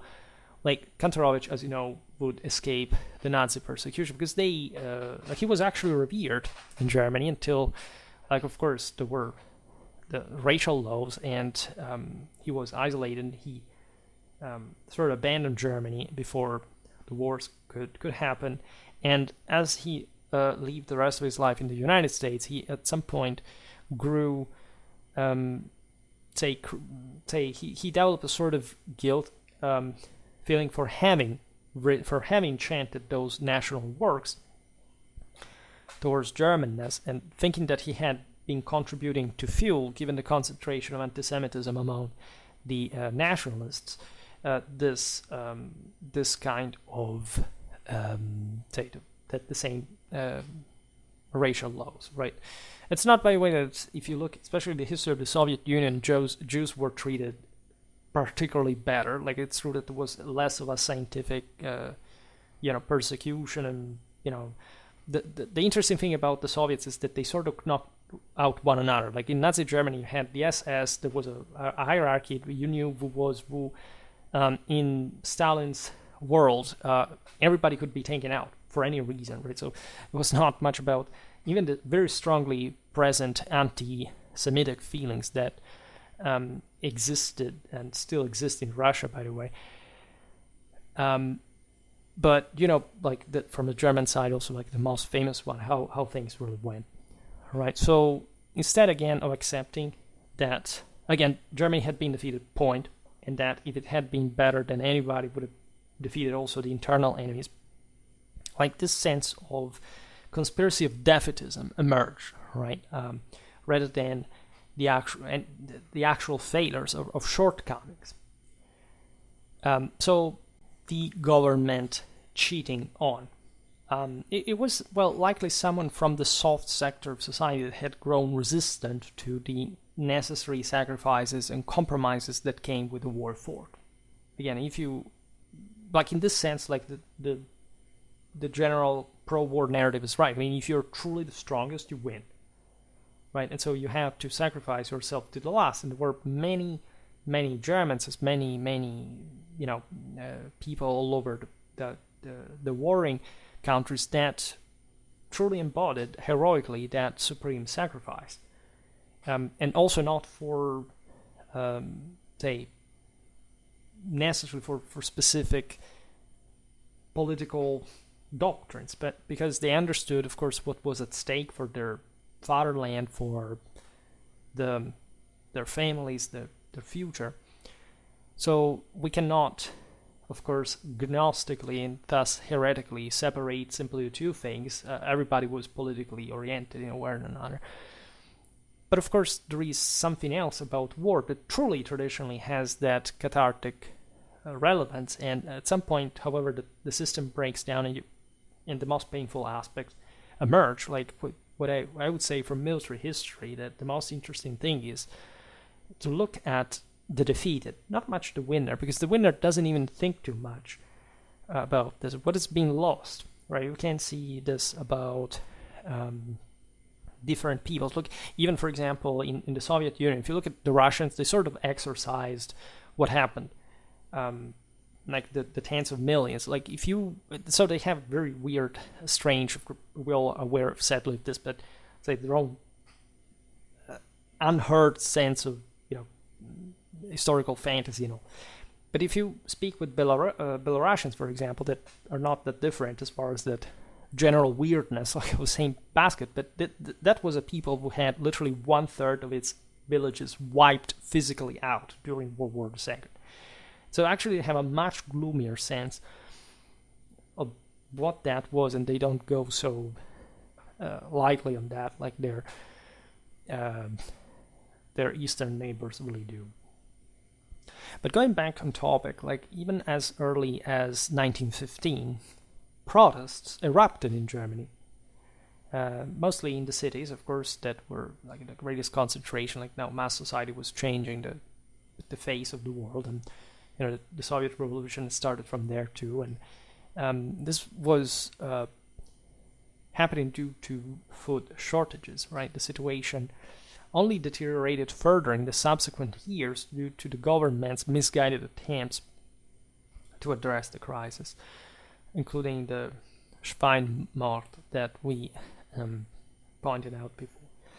These reckless countermeasures, in fact, instead of alleviating the hardships, ultimately exacerbated the problems. Factory strikes, shop raids, and street demonstrations ensued, leaving the population in a state of utter despair. As the chaos continued, the people's cries for peace grew louder and more urgent. That's where again socialist ideas were sort of spreading poisonously. There's no doubt, for generally speaking, the cohesion of the country. A significant parliamentary faction expressed these sentiments, whereas the far-left extremist groups advocated for a revolution in Germany modeled on the Soviet Union's October 1917 model. considering that was happening. Right, the Germans knocked Russia out of the war, but in that sense, they created some of the greatest problems. They sent Lenin in the armored train back to St. Petersburg, right? So that exactly to produce the revolution in Russia. And they even succeeded in that, to knock out the Tsarist Empire out of the war, but creating that other monster that we are aware of. Now, if military leaders viewed these popular and political sentiments as defeatist and traitors, the main protagonists and instigators of a real anti-German plot were identified, as we know, with a Jewry, right, in line with the most enduring anti-Judaic tradition that existed in Central and Eastern Europe in a much stronger way than anywhere else. For reasons that we can't quite simply digress on, because it's a long story, but to make the long story short, there were more, first of all, than in other parts of Europe, in part because of the expulsions, of course, that had occurred in some parts of the West. In Poland, the Confederacy back in the day had accepted really lots of them, in spite of the fact that it wasn't just like for the persecutions also from Spain, etc. Back in the Middle Ages, we've seen how the Jews had arrived in large numbers, also from the disgregating Khazar Empire. It was a problem still today for the most orthodox currents of Judaism, as far as, who are these people in terms of the actual descendants of the 12 tribes of Israel, right? Because that was a post-factum conversion. Which means also that there were external people. Very often also they came from Russia, because there were so many Jewish refugees that escaped from the pogroms that, habitually happened there, by the way. The corpse bride, by the way, comes, as you know, from a story that, one of these pogroms, like Jews were massacred also in the occasion of these weddings and things like terrifying stories. And the point is that this population had been so large historically that, and also Central Europe not being up to, in fact, recent times, a particularly advanced one in Europe historically, had brought the Jews to be emarginated, because they had also represented, like a way that the counterbalance system that the sovereigns had been using, especially to boost trade and urbanism in areas that, as you know, in the Middle Ages had not really known that, right? And so the Fourth Estate had always nourished this envy and hatred towards the Jewry. When the Ancien regime was strong, like the same bishops would unseat their swords and start massacring those who would try touch the Jews that were protected quite effectively, actually, by the Catholic institutions, because you know that according to Catholicism, the Jews have to be the ultimate witness to Christ's coming, and of course this came with a lot of hideous persecution and segregation. But let's say there is no comparison. I mean, this is the real divide, as we were saying before. Like in countries like the Netherlands and Italy, Jews had historically, of course, been deprived of some of their liberties, but they had been overall integrated into society. They were also less numerically, and they were belonging to countries that historically had been sort of particularly civilized. In Central Europe, this had not been the case, and while, say, the Germans were having their own enlightenment, this was the time which the Polish Jewry was just beginning to be literate, right? Historically, that gives you a sense of the divide. And there had been, of course, leaders of the Jewish communities that at some point had been able to educate themselves and more, and had always, of course, addressed this large question, which was really worrying, because the Jews, by being ever more segregated and discriminated, were also developing a sense of, we're many, we are habituated to that idea of, again, particularly Middle European sense of we are under this ruler, this dynasty, not being part of a nation state, which was something very new. So when the latter came around, and especially nations began to hate each other very much, they had this masses of Jews that were considered as very often also foreign origin, or like living at the margin of society. That there are very instructive stories, documents about all this, like telling how they actually lead. Especially in places like Poland, etc. Many Jews were, however, the minority were also, however, very well integrated. It was true in many areas of Germany, as you know.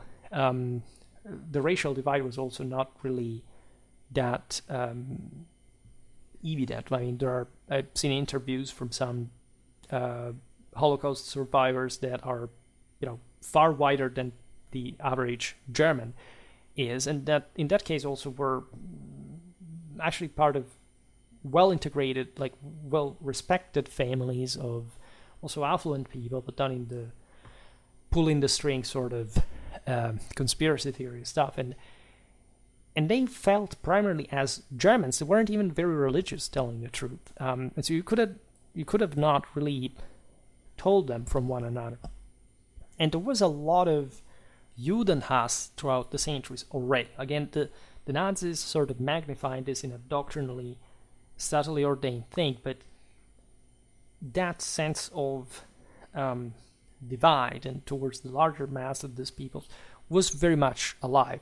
And as I was saying before, it was true also for the Slavs, right? And as you know, especially before the fact, the ethnocides, genocides of the 20th century were still in that sort of quite mixed sense of that from the Ostsiedlung, the Germans had spread far and wide as far as Eastern Europe, etc. And so there had been historically in the ancien regime, in societies ordained by estates, by census, that had been coexisting with one another, and that especially after World War I, and so in this moment of greater reawakening, so think about the re-establishment of Poland, so all the oppression that the people had felt,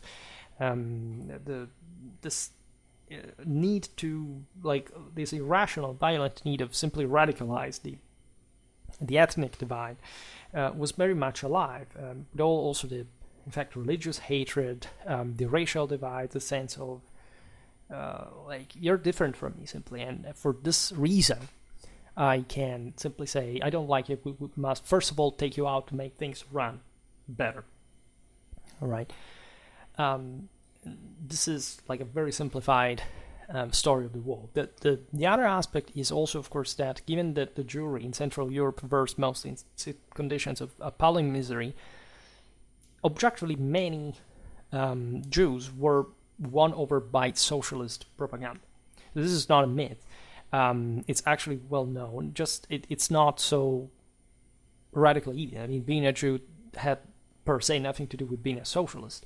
It could have been likely in some circumstances, but as we were saying before, there were perfectly sort of German nationalistically driven Jews who fought and died with tremendous sacrifice for Germany in war, for whichever country we're fighting for during World War I, and that, of course, wouldn't even expect anything of this. For example, among the early fascists in Italy, that really started sort of at least with the fascist model itself, there were notoriously also actually a very high incidence of Jews.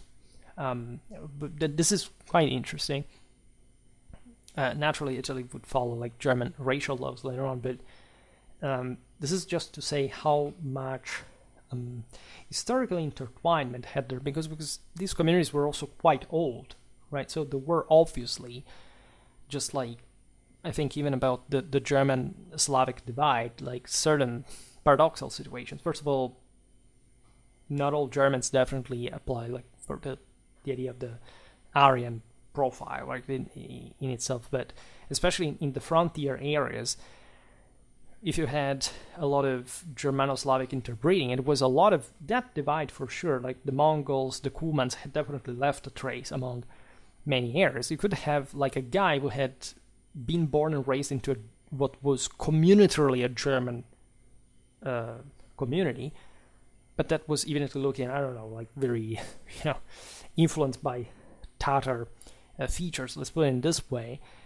but that would count as German, whereas maybe there was a guy who was Czech and raised in that community, etc. Was the most probably almost a Scandinavian looking guy ever. That, however, was at heart really a Slav. This is something very interesting in the history of Europe when you look at, I don't know, the Dalmatian world, like the Italian presence. So there were many, for example, even ethnic Slavs that considered themselves Italian, nationally speaking, and they wanted, let's say, the Kingdom of Italy as opposed to Yugoslavia, and just like there are sort of tearing history. Like the same goes for the French and the Germans. That there was all an incredibly complicated thing. If we're not talking about the United States, where that was born like that mix of peoples from. But it's talking the Germans mostly because, as you know, that was a major minority that would have in some ways blended also with the Anglo-Saxons to a degree, phenotypically speaking. But racial divides was much stronger. Like the idea of, I don't know, this is true also in the racial divide in the United States. The idea that, I don't know, a Pole that is normally also quite fair was not considered white because it had that pinch of non-sort of Anglo-Saxon profile that didn't really like. But even the Germans were really seen very much as white. I mean, the myth of the Huns, the idea that these guys had been mixing during the migration era, still like with different peoples coming as far as Central Europe. Yes, they were uniquely very white in some cases, but in some others that maybe weren't, and in general, that different look that just different ethnic pools, right, tend to produce, because you can't really tell more or less certain features from another, even among peoples that have the same level of whiteness. Were making these differences. So you can imagine in a place like Central Europe where communities had always been that mixed and living so separated but close to one another. And so the war, the tragedy, the bloodshed exacerbated this feeling. Terrifying, right? And going back to Germany in this circumstance, pamphlets with virulent and anti-Semitic content circulated among the troops. Where, again, I can't stress this enough, was plenty of Jews, right? Look at the Great Dictator. That's an example of of a context that was chosen to depict this. In 1916, the German High Command launched a Judenzählung, that is to say, literally a census of Jewish soldiers, in an attempt to demonstrate that Jews in uniform had quietly moved into comfortable rear positions to avoid combat. So this discrimination against Jews was engineered by the same high command. There was some say explicitly willing intention to cause this damage, right? And in fact, the aforementioned Judenzählung revealed actually the opposite: the fact that the German Jews were serving in the trenches at a significantly higher rate than the national average. And do you know what happened to the Judenzählung at that point? It was promptly shelved, right? So these are things that can't quite be hidden. We were pretty well aware how things went. Nevertheless, and this is also striking because you can't make people use their head till you actually use the good, say the right means. But not even at that point. You can bomb the hell out of people. Still, they may think that. Right? That just helps solving the problem of the active threat, right? If anything. But the rumor persisted, right? And for anti-Judaics, it became the proof that the Jews had infiltrated the trenches to spread discontent among their comrades. The war ultimately came to an end, as we know, in October 1918, when Hindenburg and Ludendorff relinquished power to the politicians, the only ones capable at this point of negotiating the surrender. Naturally, everything was over. What the Second Reich had been about an entire world. Like, again, as a medievalist, I can't say that in this part of Europe, the Middle Ages end at this point, pretty much like they end, so like around the same years elsewhere. In many German cities, units of soldiers and sailors, as you know, rebelled against their officers. They formed the Bunds, like essentially the Russian Soviets.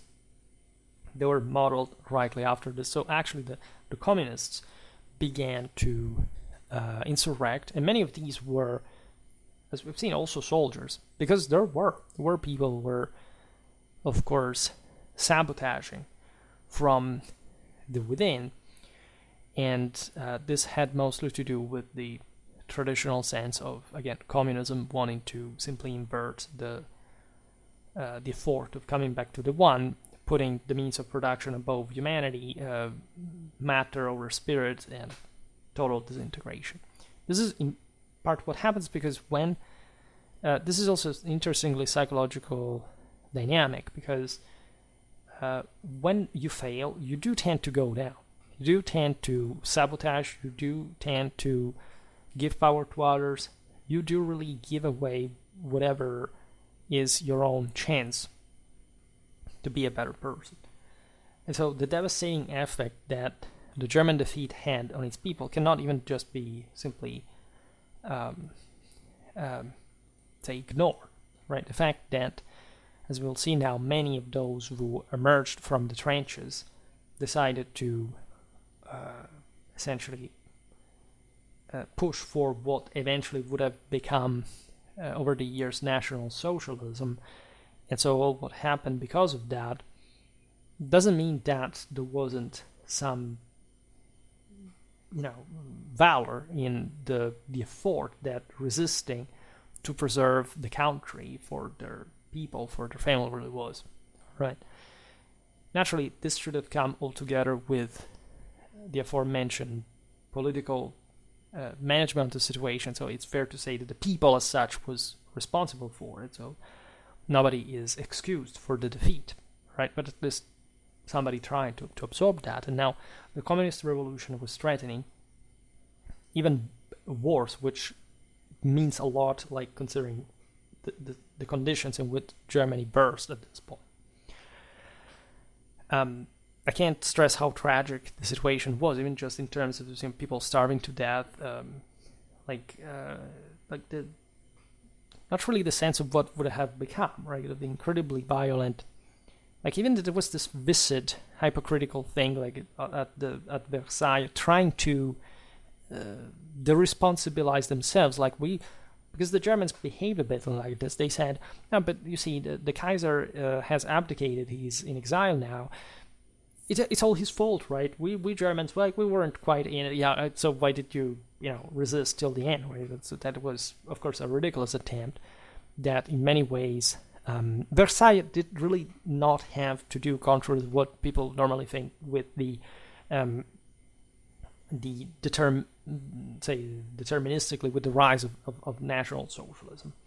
That's something that produced itself somehow later, also because of the 1929 crisis. Things could have taken so many different directions. So Versailles was there were many faults into that, but the notion that, again, the Germans were sort of justified for World War II because the terrible Western leaders had just humiliated them at Versailles is complete and utter BS. Like, I don't think, first of all, people realize how severe, in fact, what even the same World War I had been, in terms of that they hadn't given up, right? So they had fully and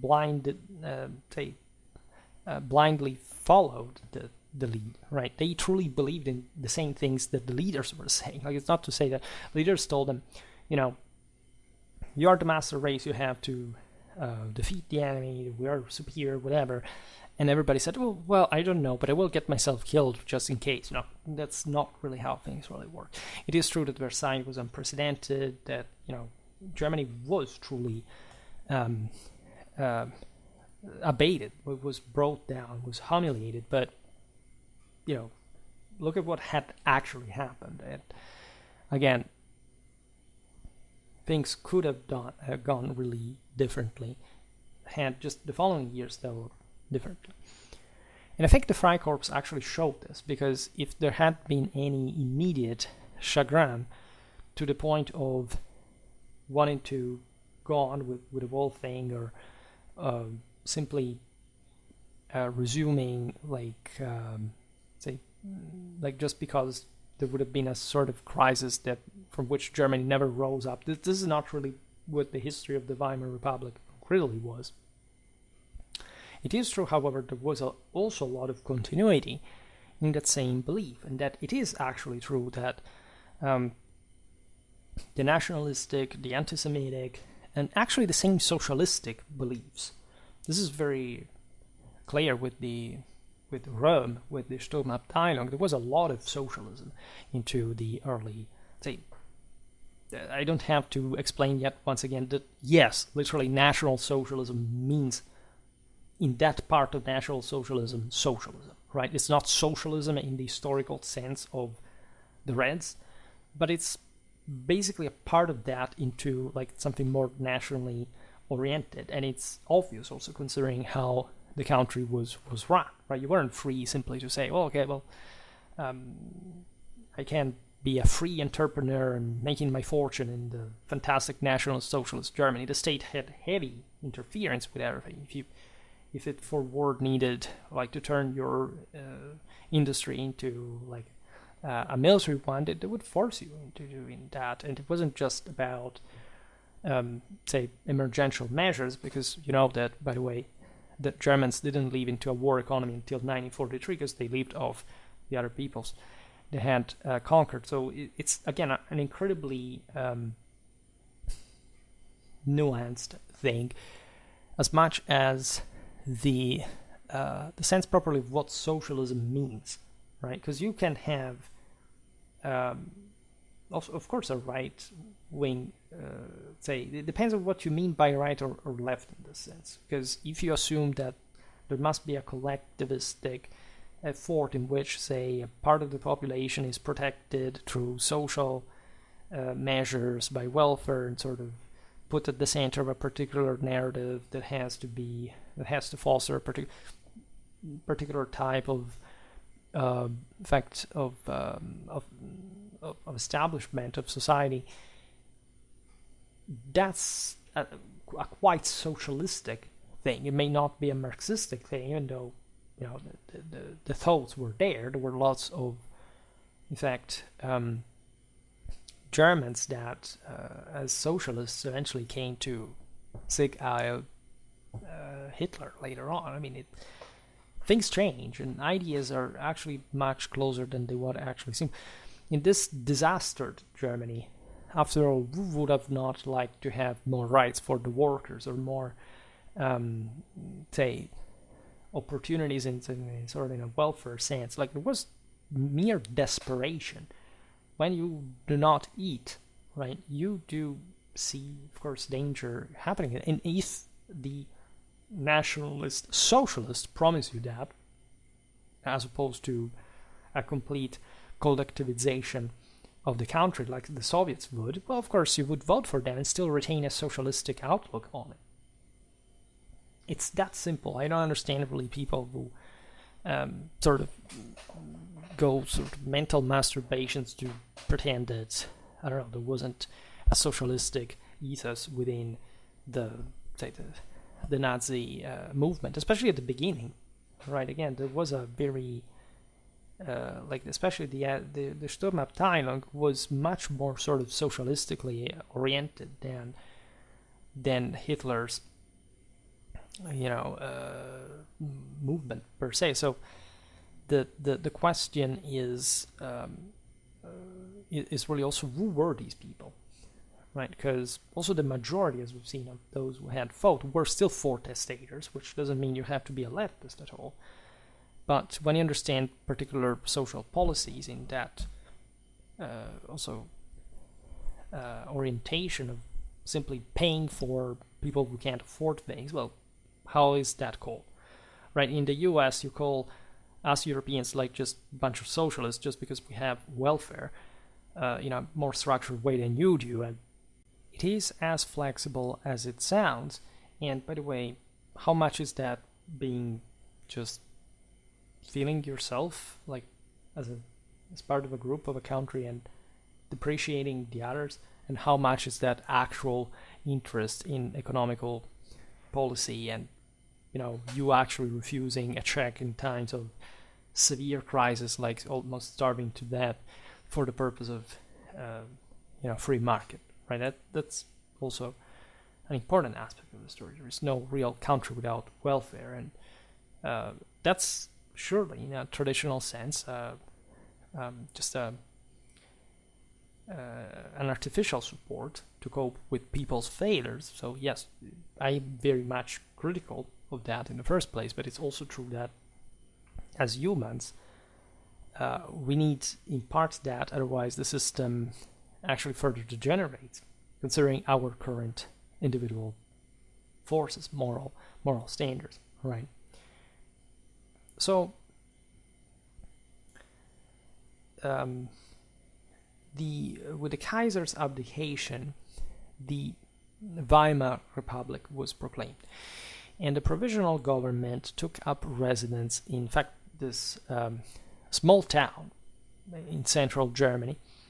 And the reason being, by the way, it's also forgotten that Berlin was no good as it had been occupied by the communist rebels, right? They had insurrected in proclaiming the Soviets in there. So that's not just like a nice situation at all. So the Weimar government, led by social democrats and moderates, I stress this, right, faced the daunting task of restoring public order in the aftermath of the war. And with the regular army in disarray, they decided to enlist volunteer groups of mercenaries to re-establish order.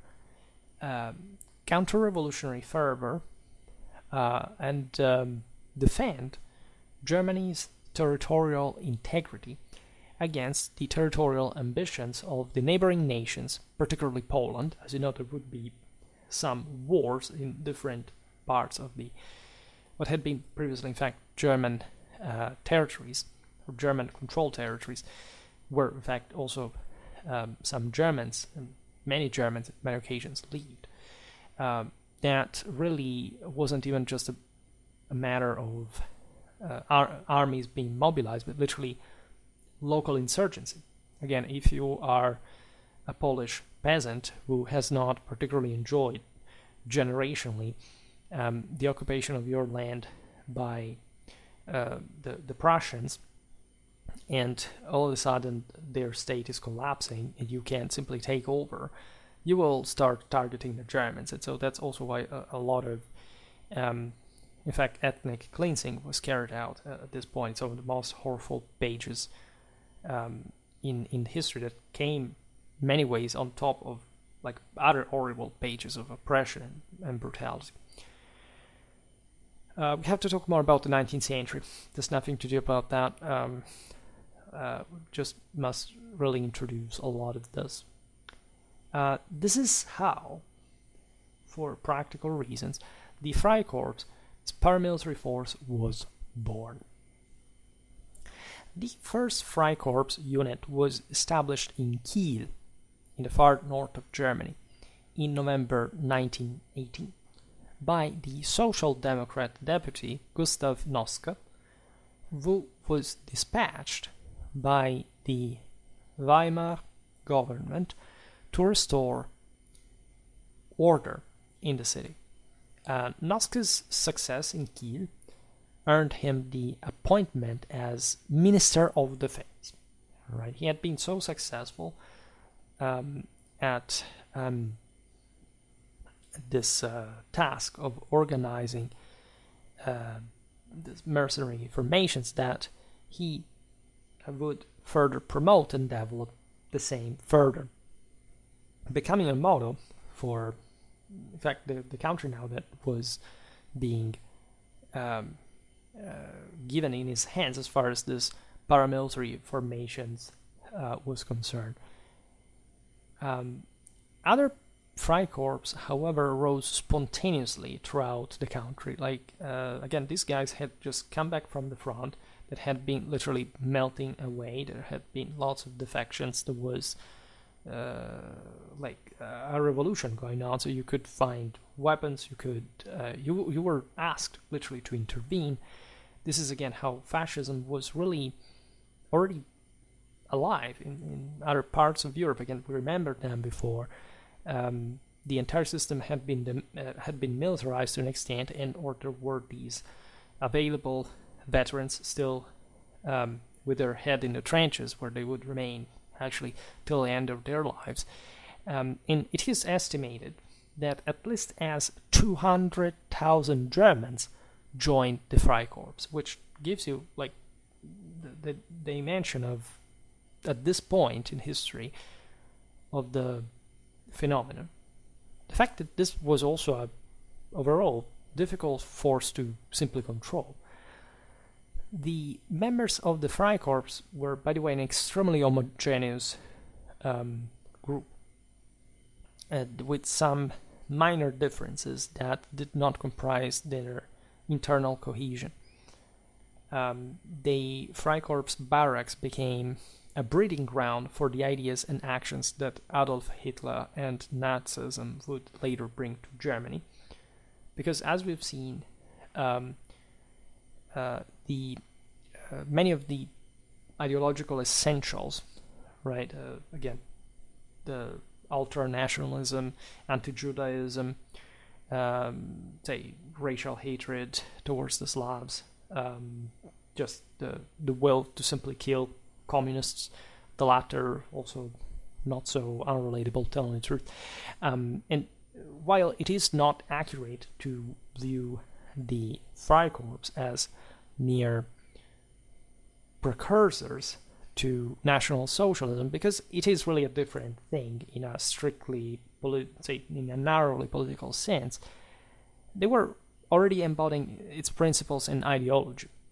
And also much of what would have been more specific to National Socialism literally emerging from this sense of revolution that had been denied to the right-wingers in Republican Weimar that had been using these veterans to curb the communist revolution, but that had sort of decided to disband them and to also betray their own political ideals that were quite connected with the trenches, with the hell that they had experienced, but the sort of purifying clarity that they would have gotten from that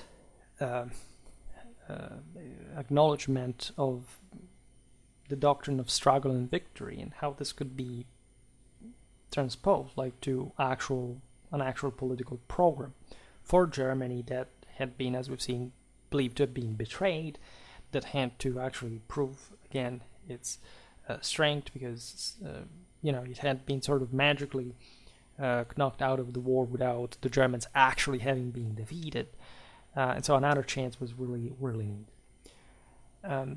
You have already at this point personalities such as Ernst Röhm, the founder of the Sturmabteilung, and Heinrich Himmler, the head of the Schutzstaffen, Rudolf Höss, the commandant of Auschwitz, that figure in this background, because many were officers of the Stoßtruppen that were essentially like the elite infantry that had participated in the bloodiest battles of World War I. Again, the Germans had been very much committed to the development, especially towards 1917, of a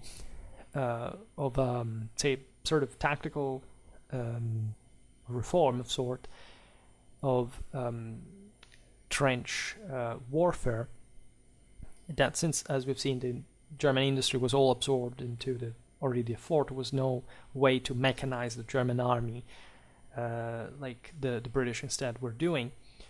They lacked resources again, they were running short. They would have to concentrate everything on the man and essentially carrying out very surgical operations, managing to break through the enemy lines, pouring very much in depth and sort of attacking eventually the same enemies from the rear to allow to this confusion caused within the enemy ranks, like the mass of the infantry to attack and to shatter the whole thing. Technically, these tactics had been experimented before and relatively early. We will talk about this. The Germans were pretty much everywhere, right? And they would, in fact, towards especially the end of the war, sort of spread everywhere. Things were getting a bit more dynamic in some places. But the Germans were the ones that sort of maximized that because they were the bigger player in the game and they needed this eminently tactical solution. So relying mostly on the man. That, for this reason, had been particularly trained also in a way that surely develops their mind, their vision, their capacity. And the Stoßtruppen were considered definitely the most invincible of the German soldiers celebrated by propaganda, because these would have had to be the wizards, the problem solvers, and like the ones that would really embody the superiority of the German race. Now, these battlefield veterans, often highly decorated, carried the brutal experience of war with them, of course, long after it ended. It would be extremely interesting to make an analysis about their mentality. There was definitely this cult of, again, of the catharsis, of the purification coming from blood spilling. And if you actually study Indo-European mythology, and that was also in fact being sort of recovered a bit in these years by historiography, by philology, by linguists, philosophy. There was a lot of, I don't know, think about Nietzsche, think about even just in the German spirit, Hegel, like that was some deeper sort of connection there. So but with Middle European culture. And it was actually shared by many. I mean, think about the British obsession towards the Arthurian, knightly, also angelic symbology. There was a lot of interesting going on that were eventually banned sort of after World War II, because they had been connected with this sort of nationalism and also later fascism, National Socialism, and totalitarian ideologies, but they were all over the place at this point. So it was not really a secret, and there were many of these guys who were writing and were like very prolific also in this, because you know the peak of male crime, it's biologically in your early 20s, is also the peak of male creativity, right? There was something in that sort of the idea of the warrior bard really. Think about the Minnesang in their knightly exploit, as much as the literary ones, that is real, right? It's relatable, and this elite of soldiers had naturally in great part also been severely damaged. Actually, like some people nailed it in a very also high philosophical sense, but as we were saying before, the majority of them were just like simply, you know. It's difficult to define them. I would say obsessed, but they're severely damaged and, you know, also sort of crazy to a point. Like they, for example, embraced, in some cases, the concept that, as we will see now, when they had to take out some political opponent, some revolutionary, even killing a bunch of innocents was good in their opinion, if they could catch one guilty guy, which doesn't really sound like very positive, also traditionally speaking, political civic principle. All right. The Freikorps, in this sense, were often, at least the key figures, they came from the middle class. They had even a good education. They were between 20 and 30 years old because they had been selected. At least we're talking the leaders. In the among sort of the more developed individuals, so people who, as you know, also by education, like let's say if they had a degree, that they would become officers, like during the draft, right? So they would be educated further, but they were expected to be more intelligent people, right? But of course, a significant proportion of the Freikorps was substantially younger. Those were also some of the kids that had literally been thrown with the exhaustion, essentially, of the German male demographics into the last stages of the war, and so where also the things had really become more destructive and impacting, traumatizing. A very important aspect is that there were many noblemen among the Freikorps commanders, particularly among those who led the 42 Freikorps units that were registered, although nobles represented only a minuscule 0.5% of the German population at that time, which tells you how hierarchically organized the society was. Like polities like the German Empire, the Austro-Hungarian one, the Tsarist one, etc., were a bit the relics of that older ancien regime that, yes, in some ways had modernized, had adopted some sort of necessary statal national physiognomies, like they had partially been industrialized. I mean, depending on the country, definitely Germany was by far the most industrialized of the three. And so society had changed a lot. The same noblemen had made Germany had to compromise. They had to win over the fourth estate necessarily in a mass society, like stripping them from the socialists. Right, this is Bismarck's policy. There was an appeasement also as far as the various confessional differences really were, like time of great change, but still, right, there was a sense that, think about the Junker, right, Wilhelmine Germany, let's say, still being essentially made by those and being revered as national heroes of historical proportion, and just identifying with the same German essence, right? So in that way, think about these when the Kaiser was exiled, and so when that war also ended, they sort of felt some sense of responsibility as Germans having remained in Germany with that rank, right? So for these individuals, the revolutionary uprisings were, needless to say, a concrete and immediate threat to their social status as well.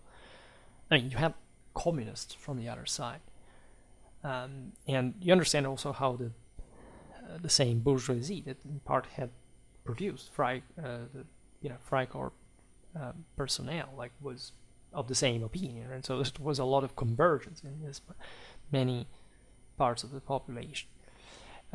Now, the second most significant generational component of the Freikorps was comprised of young cadets from military academies who had not had time to participate in World War I, but that had equally been nurtured by the myth of heroism and extreme patriotism. They found themselves serving alongside their idols in the same formations, which led to their realization of their greatest dream, that is, emulating their exploit. These young men inevitably competed to prove themselves more ruthless and determined than their, say, older brothers. And this is very understandable because, of course, they had been raised in the cult also in a much more straightforward way. Like, I spent a very brief time myself in a military academy, and I can tell you that it's a life-changing experience. Even for that few, you can literally destroy a human being and recreating another one in there. And it really drives you in that sort of crystal clear, ferocious, fanatic way, especially at that age in which you get in. And that also for these people was just, cadets came from the better families, so they were, again, children of the establishment that were trying to maintain the order of the law, and that so into some part, instead of the civilian world, also that all the weakness that they wouldn't know how to address, if not by brutalizing, in fact, the opponents, through instead the support of these truly battle-hardened veterans that they had, whose exploit they had been studying and admiring. The motivations that drove these men to respond the call to arms were primarily rooted in profound and personal factors. We cannot exclude these. Like, there are bigger ones in general, but the idea that behind each one of these people was also sort of a different political idea, just like today, is very much underestimated. As we've seen, there were also many, so the pool was not so small as the actual, for example, the beginning of the Freikorps participating into the rise of Nazism really would be. At this point, it was really a pretty large phenomenon. And if anything, the common denominator was a desire of revenge. Right, above all, having returned home from the trenches, they were shocked, first of all, by the harsh reality of the German population. They found a nation that had been turned upside down by the revolution, was still going on, where resentment towards officers and even ordinary soldiers was simmering among the various armed formations of the Bund. And remember the underlying anti-Judaism, right? That socialistic unrest was associated with those attempts to essentially identify the Jew with the socialist, with the Slav, because this fit all particular political, ethnic, and social divides. I mean, the Slavs, for example, were poorer than the Germans. They had been subjected to them. That area was sort of, even fuller of Jews. So from a German perspective, the idea that socialism was coming from the east, from Russia, like, it was all one, right, with this whole. And more, because of course there was a lot of, a lot is an underestimation, enormous anti-Judaic propaganda from decades and decades. Again, it had been in generations and centuries. It was something really constitutive of Middle European culture, and we sort of denied this. We sort of pretended not to see how strong this was way before the Nazis came around.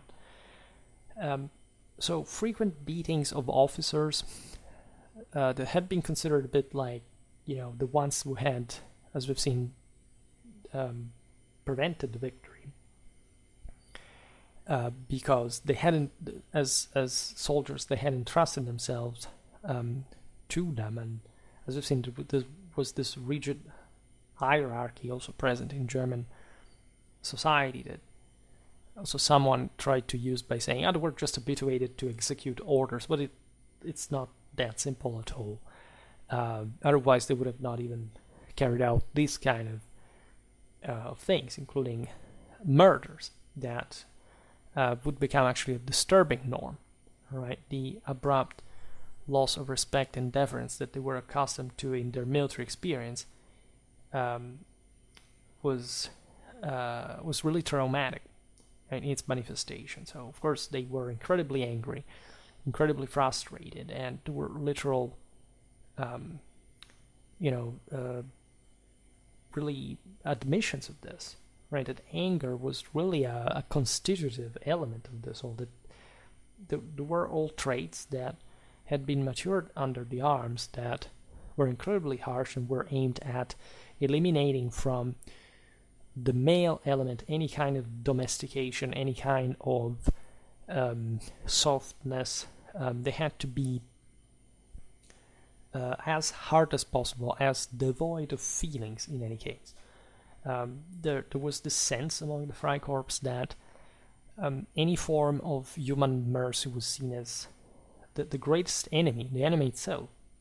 And so there was a competition between these people to be ever more violent sometimes to the point of nonsense, right? As far as the actual achievements would be accomplished, like they killed thousands. Of course, of like the revolution was suppressed in an effective way, and this took place also through summary executions. Like people were simply shot in the street, and everything. This again was happening pretty much all over Europe. But of course, fuel was mixed with lots of other, let's say, let's call it collateral damage. That, however, in many cases was also even wanted, right? Just a display of violence as if to show what the trenches had been, and what the rest of these people had not really seen. And so a desperate shout in front of a scared, exhausted, mutually unintelligible society in which any order had been subverted. After all, they had been told that they would have won because the German soldier was superior to anyone. So what could these people do if not keep on killing and terrorizing? And the entire...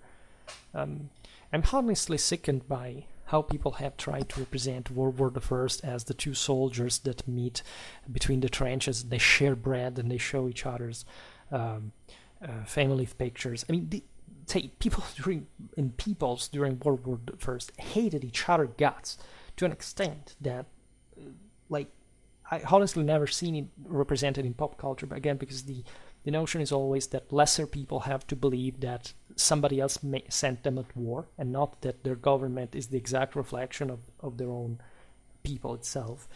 And so invent this sort of soothing, but people don't really want to kill one another, or they just don't care, they just wanted to fraternize and they were just the same, it's just those damn politicians that, and this is something we see even today. It's under everybody's eyes. How can you interpret history with this sort of effeminated nonsense, right? And in this sense, there was even some, correctness in what this harshness and brutality required, even to fix issues in a messed up world where you literally have communists taking over. Like, it seems the correct way. And yet this was also infinitely messed up. Males who had fought for Germany saw their country now careening towards the abyss. What they had aboard the most, a revolutionary state modeled on Soviet Russia, governed by an ideology that they had despised, both for political and just sort of obvious reasons, due to its perceived, however, Slavic Jewish origins. So in other words, the Slav and the Jew were the enemy. They were also socialistic, of course, overall, and so all the enemies here were practically brought together. And what is interesting is also, of course, that yes, anti-Semitism went as far as considering the West corrupted with Jewish bankers, this is the usual story. But of course, it was a hatred that revolved mostly internally, also because of course Germany was defeated. There was no way to channel this force anywhere else, if not towards these. As the Germany also was literally falling apart in a territorial sense, right? So it was a nightmarish scenario. What I was saying in the beginning is that historically we seem to have eliminated as a concept because of this sort of ethno-racialistic aestheticism, especially connected with World War II, movies that are apparently what in certain countries it seems like the only source of historical information about their own country really seems to be. The Germans actually viewed the Slavs as subhuman beings, right? And they would keep seeing them for decades, right? And so the entire concept today that is mostly an American thing, that whoever just looks kind of white is devoid of any sort of difference from any other person, and that's the only criteria evaluation, is just even in European history terms, an incredibly gross and superficial, display of complete ignorance in all European history, and that ignores, especially all the ethnic tensions of especially Central and Eastern Europe and beyond. As we've seen, the Jews were subjected to even more egregious accusations, which is easier because they were, as we've seen, sort of more just emarginatedly identifiable in a way. At least in part yes, in part not. It's always the ambiguity of anti-Judaic beliefs that the Jew is, I don't know, either hyper rich or hyper poor, or is successful or unsuccessful, intelligent or not intelligent, all depending on the kind of situation for which you can simply find the excuse for blaming somebody else for your own failure, right? In European tradition, there is no such thing like I failed, but it's this other guy's fault. If you say that, you're a fortestator, you're a slave, right? This belongs to the slave case that, in fact, fortestators belong to. So the hero can never say such thing, because in the moment he even says such thing, it means he has given up the palm of victory. He cannot rule over the war because he's just depending on somebody else that is even superior at that point. That's also the ambiguity of the incredible weakness, morally, personally, and culturally, of every person who blames others for his own failure. And needless to say, this failure, in fact, broke out in virulent hatred towards the Jews that led to countless acts of brutality. Right, this well before Hitler, well before 1933. You must understand this, right? Hitler is not the scapegoat. This is the same kind of talk, right? It's not if Hitler said something, others had to simply obey for no reason. You cannot rule a country without the decisive moral majority of the war. Nor Hitler was, he was technically around exactly in these scenes, but not to the point that somebody would still consider him. In a relevant way for what happened later.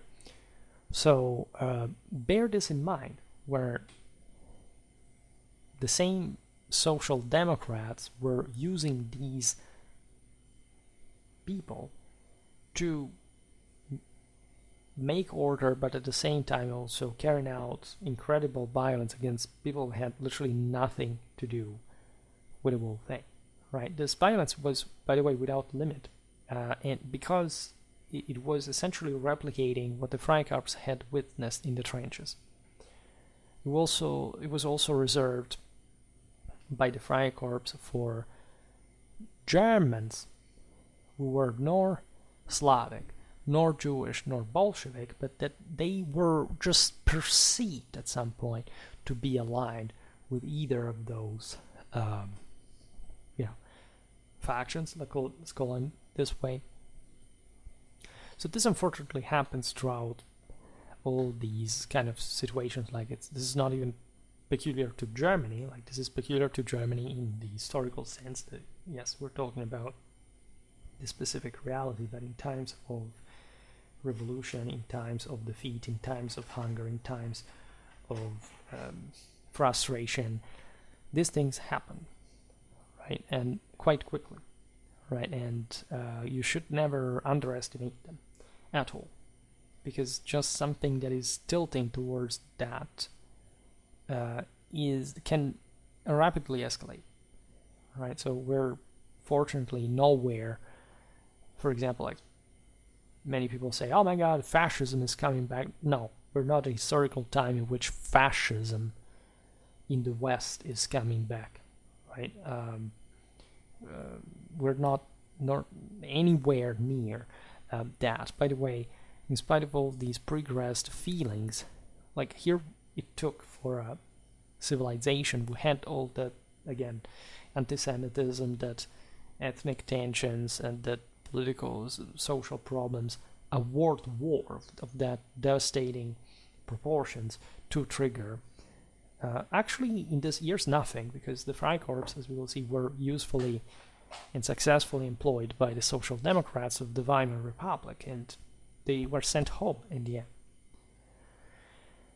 end. But this is also where we must draw the connection with the beer hall putsch, because, of course, the same Hitler was connected with the entire context in an inextricable way. He had been in the trenches. He had actually shared this sort of... we do not know too much, actually, about what Hitler thought openly and concretely. Right? There is all an historiography about these previous years. We have to surrender to the fact that his specific ideology was yet to be fully matured at this point, and that especially also the anti-Judaic feelings were not so radical at this point as they would have become later, apparently. But surely he had say, that sense of distrust towards his Jewish superiors in the army. He had surely believed that Germany had been backstabbed with the armistice, with the end of the war. The camaraderie, like, even though he would never have, he didn't have, as you know, an officer's education or anything, so this would actually weigh on his decisions during World War II, but the man was molded in these years.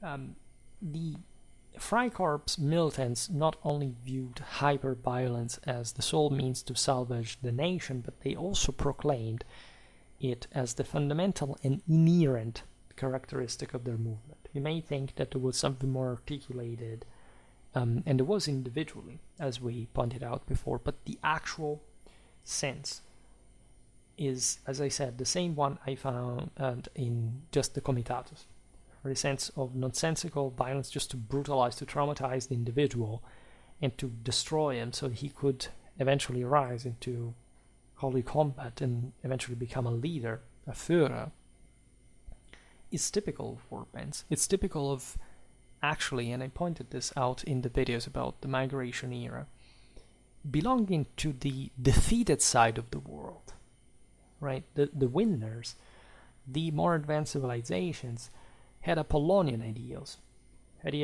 of greater success, etc. Here, of course, Germany was a potential one had it won the war, but it evidently didn't. And in this darkness, and also the darkness of the lower social strata, the idea of let's destroy, or literally, just for the sake of it, because what exists is not worth existing, because it's corrupted, because it's poison, because the only way to reboost our moral strength is to get through hell over and over and over and over again, right?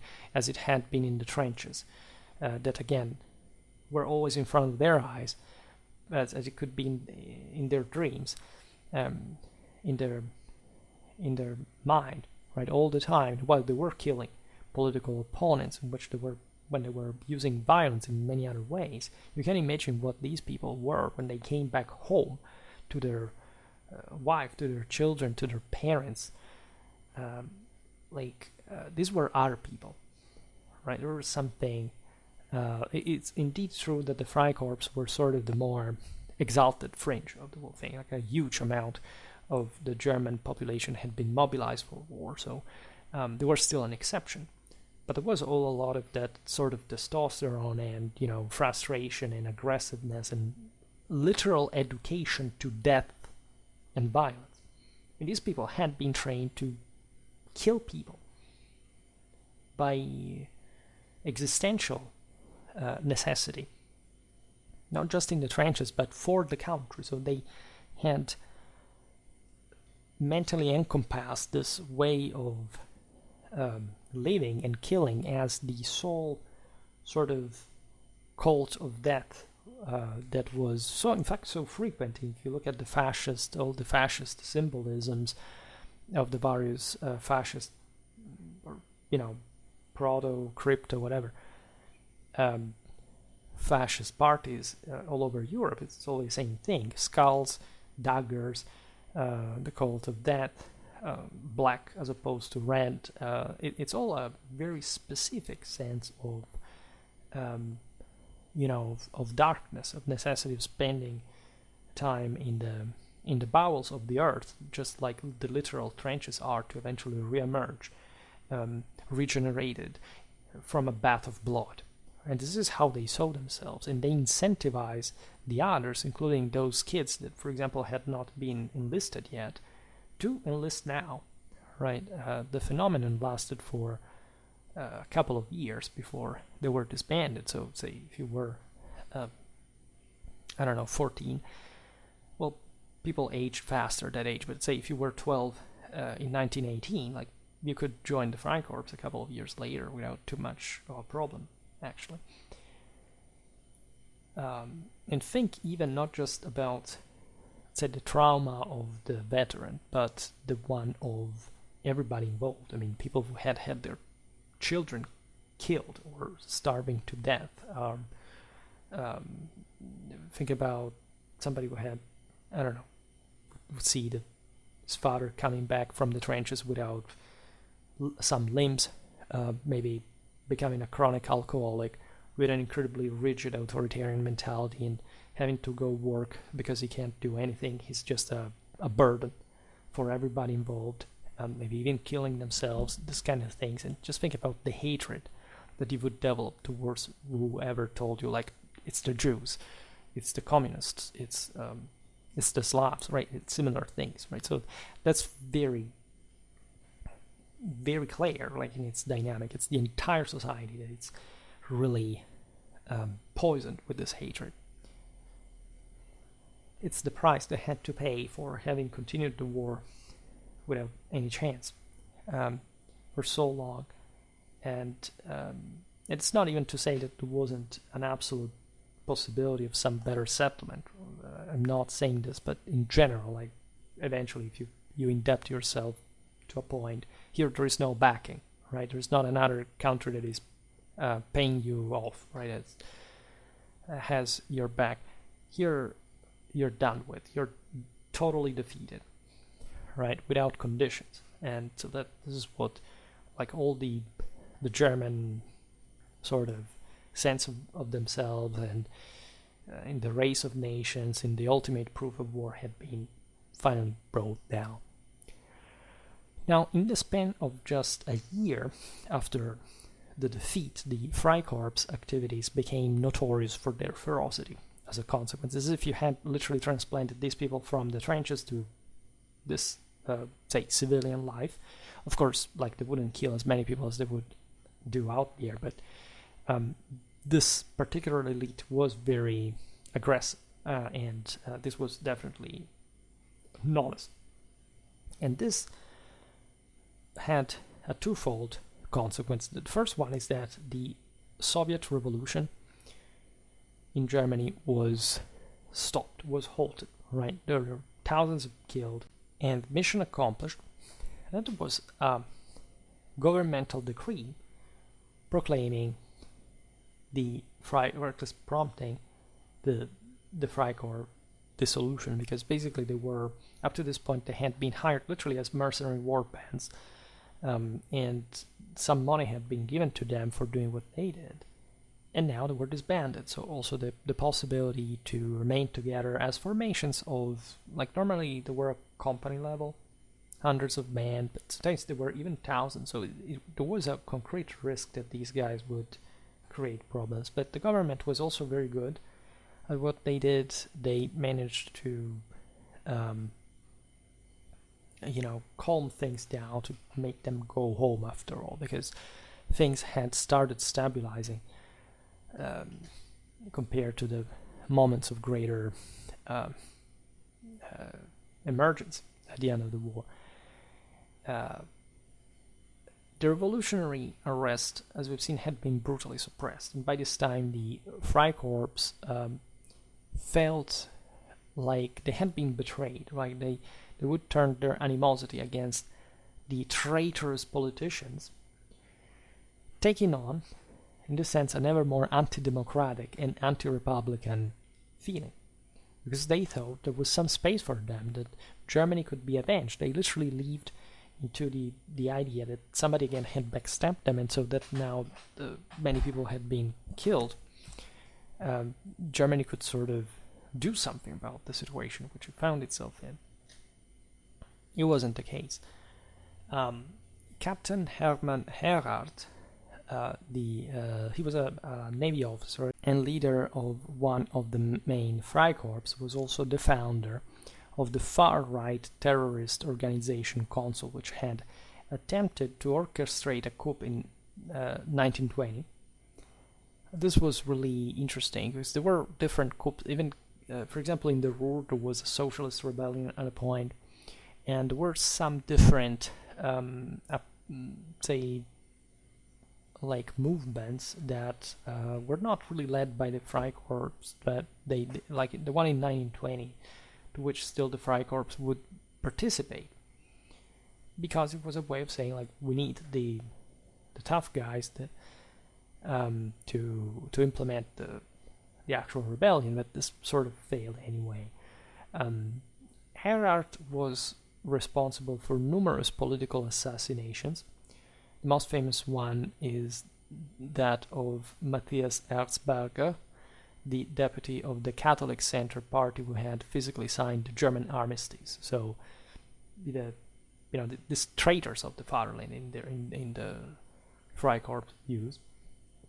By the way, some violence was addressed even to innocent people that were seen somehow too lenient. For example, some Catholics had been literally put to death, and you may think, oh my God, it's the 20th century, it's another year, but among the other things, consider that the 30 Years' War had not been even 300 years before, right? Germany was not that sort of radically glued together, right? As you know, Bavaria at this point was still trying to exploit the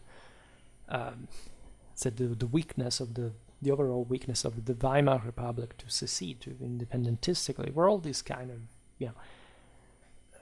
business to settle into a country that had been, again, unified only half a century before and had lost disastrously the greatest war in the history of mankind, and also having essentially bet the most of all others in it.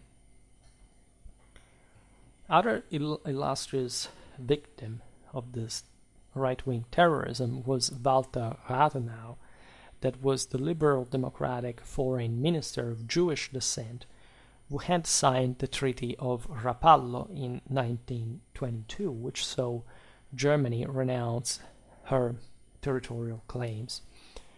So these politicians paid with their lives for having essentially found themselves in the situation of having to negotiate a way out for Germany in a terrifying situation full of debts, of territorial losses, of, again, political, social disgregation. And these debts were very touching, actually, for like the general establishment. I mean, people at the time realized absolutely the threat, right? What we don't understand about also the rise of Nazism is that there wasn't just like, that's the version, how could such a developed, advanced country like Germany end up like that? Like, it had always been there. Like, the problem, politically, socially, when you resize things, when you look at the actual, you take off this veil of presumed normality to countries just for whatever mythology you have developed on them, you had always been there, had never gone away, right? Also in other countries, there were sort of paramilitary formations. There were sympathies for these, of course, also in the Anglo-American world. It wasn't like this is today, right? 100 years ago, people behaved in particular ways, believed in particular sense of political and social order.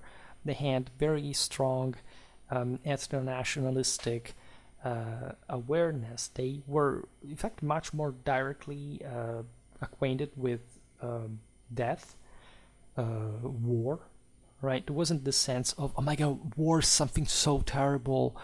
Oh my god, how is it possible that people make war? People at the time said, okay, I have to go die for my country, yes, because we're fighting this war. It seems there is something to earn out of it. Okay, well, I will go buy, and they freaking got in the trenches. Like, they didn't have to make them bait, because you see videos that want to make you believe that there are a bunch of stupid kids that get into the propaganda as if it had been created, the day before. And these were gullible imbeciles that simply, for somebody else's fault, went to war. Like, the entire generational, national, political, identitary fate revolved exclusively around these concepts since ever, right? And so you can argue, of course, why did this happen at a certain time or whatever. That's a legitimate question, but being so chicken-brainedly surprised about something that is literally the ABC of the history of mankind, it's so dumb that I can't find a better way to insult it without getting banned from YouTube, right? So I'm skipping a lot of things here. We will have to come back on the Freikorps at some point, but let's say this, that the Freikorps' final act was the involvement of some of its members in the famously ill-fated Munich Putsch, also known as the Beer Hall Putsch. Munich is a beautiful city. If you ever go to the beer hall, it's a fantastic experience.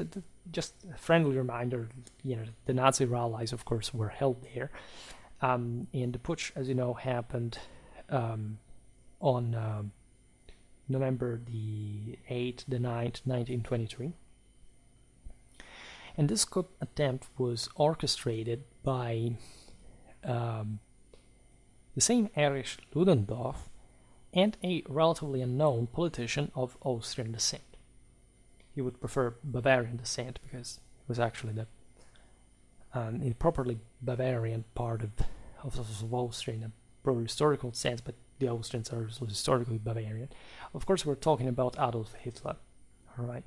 And during the subsequent trial, Hitler's national prominence rose as he skillfully manipulated the proceedings to turn them into a platform for his ideological beliefs.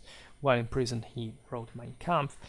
And these ideas, which had, as we've seen, already been incubated within the Freikorps in a kind of a strategic chain reaction, now fueled Hitler's ascent to absolute power.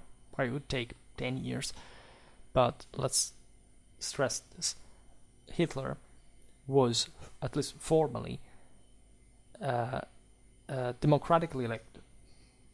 All right, so there is no doubt that later on the Freikorps were enlisted, right, in the effort, but they weren't the hundreds of thousands of post-World War I.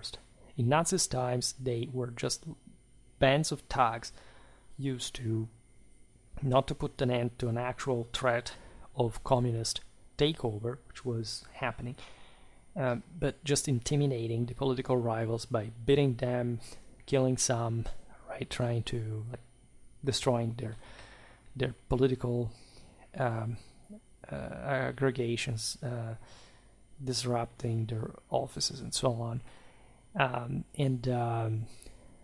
some beating, generally speaking. Like I think as young males we're all attracted instinctively to the violence of it, but generally speaking, like the history we're commenting here is also quite telling about the ultimate price of this,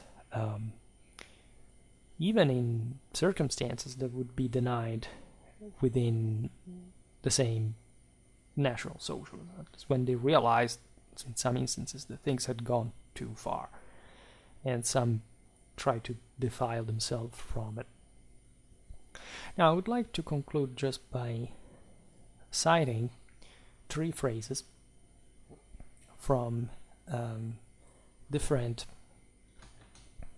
Freikorps that, one another had a role in the, say, or at least in supporting, say, fascism, etc.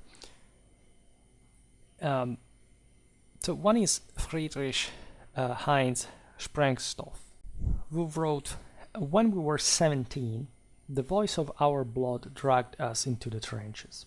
When they told us that the war was over, we laughed, because we were ourselves the war."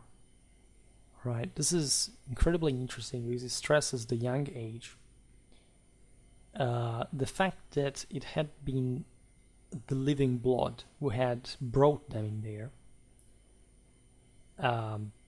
So not simply as, forcibly drafted, but, as it was a sort of a spiritual existential vocation. And the self-identification with war, right? War is over. We are war, right? There are some traditional ideas connected to this. The Latins said, "Vivere militare est," so that war, say, life is a continuous war, like existence is war, like you can't stop fighting.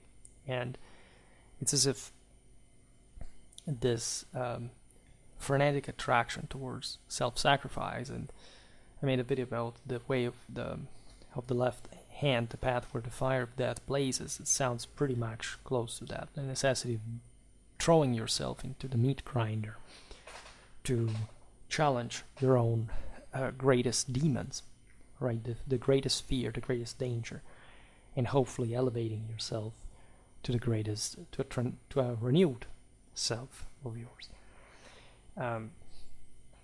Some people would understand it in less poetic terms, however. Another is Ernst von Salomon, that was actually not a Jew, but from his name, he was actually discriminated against in Germany, because that's how sort of strong, of course, the association was with any hint of the fact you could be a Jew or whatever.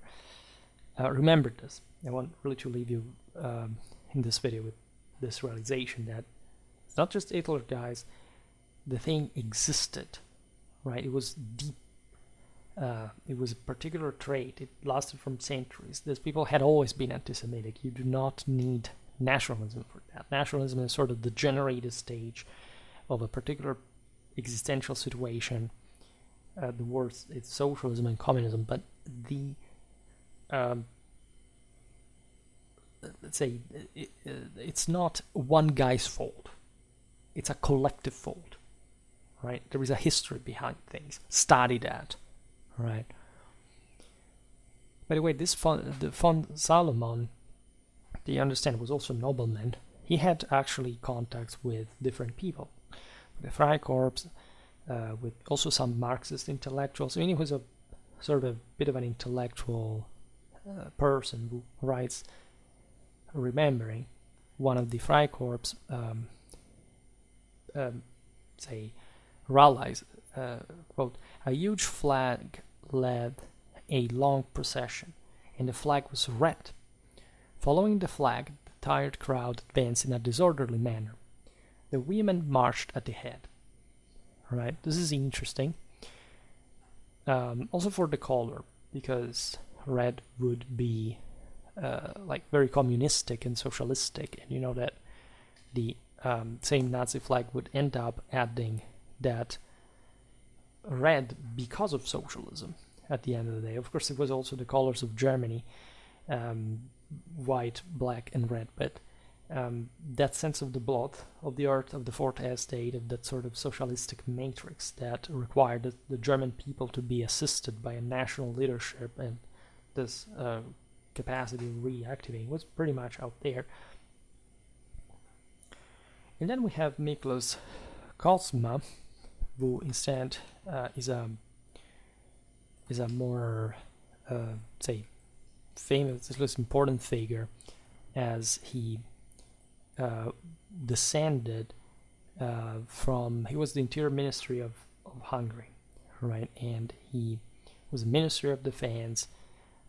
He fought in World War I, and he essentially cultivated radical politics, right? He has all an interesting history, like in the history of Ruthenia. He would end up actually dying in Ukraine during World War II, and he actually played a major role in the starting of the first Jewish deportation in Hungary, all right? Beginning actually with non-Hungarian Jews, but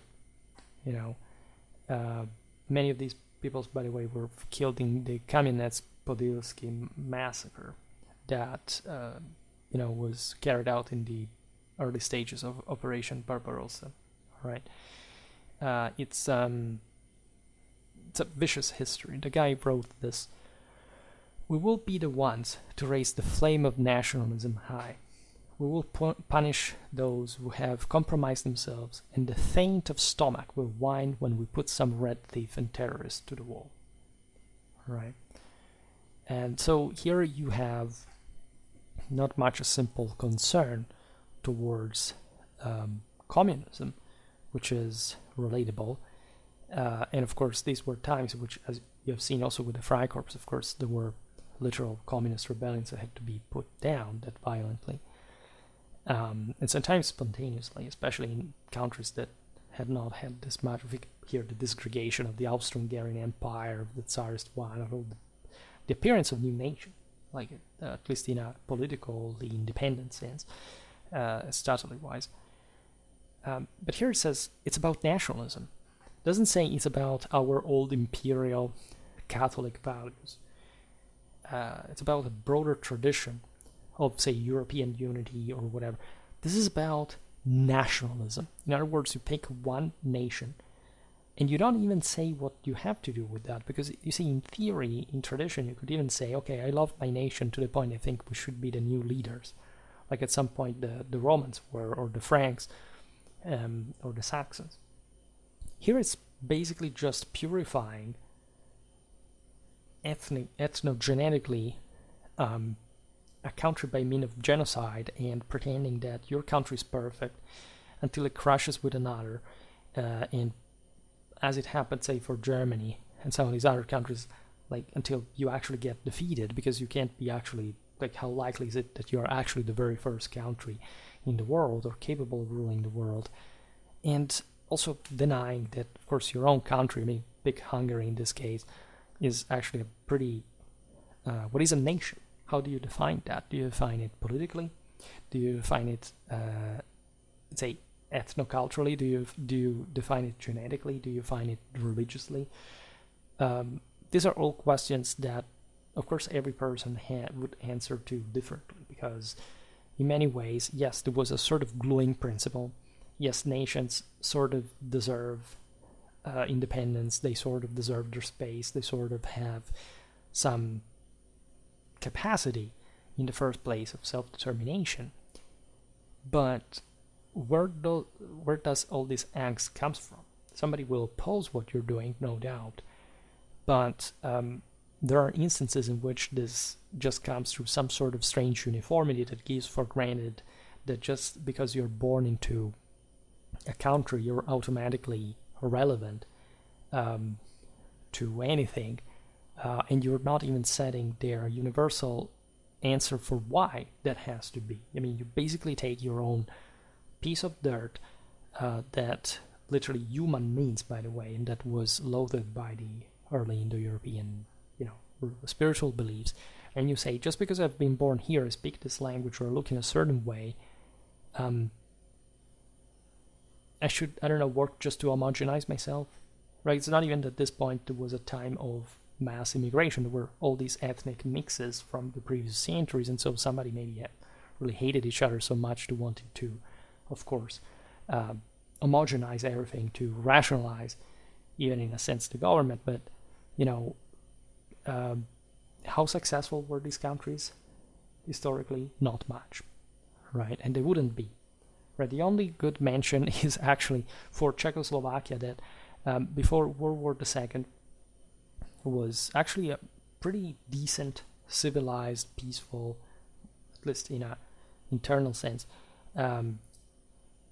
functional democracy, right? That until the Sudeten crisis, etc., like, was actually a pretty good example of how a country can go on successfully in a civilized way. And of course, they were swallowed themselves first by Nazism, then by communism, and in a game that ultimately, the Cold War, like, shows us how eventually, like, yes, the bigger fish will eat the smaller ones, and that the idea that being a separated monad, distinguished, alienated from the rest of the world, paranoid, hysterical, and instead of understanding the value of unity, also with other countries on shared, historically, traditionally robust principles, is the better solution to all problems. And this, of course, takes history, takes war to be understood, right? We don't have to be childishly assuming that, had we gone back then, we would have fixed things, we would have known how to explain people that what we know happened later, in fact, had not yet happened. And so they wouldn't know what this would lead towards. Like, even when there were, as we've seen, openly genocidal theories, there was some obvious awareness of the incredibly violent implications and sort of the willing, like, not the merely instinctive, like, this can be true for the final ranked soldier, but let's say, as we've seen, the leaders were aware of reality. They it was the same government, as we've seen, that used the Freikorps. Well, at that point, you have also to understand what kind of world that had been, and so we'll dig in further into why history took that turn and why it was thought, after all, to be reasonable that such a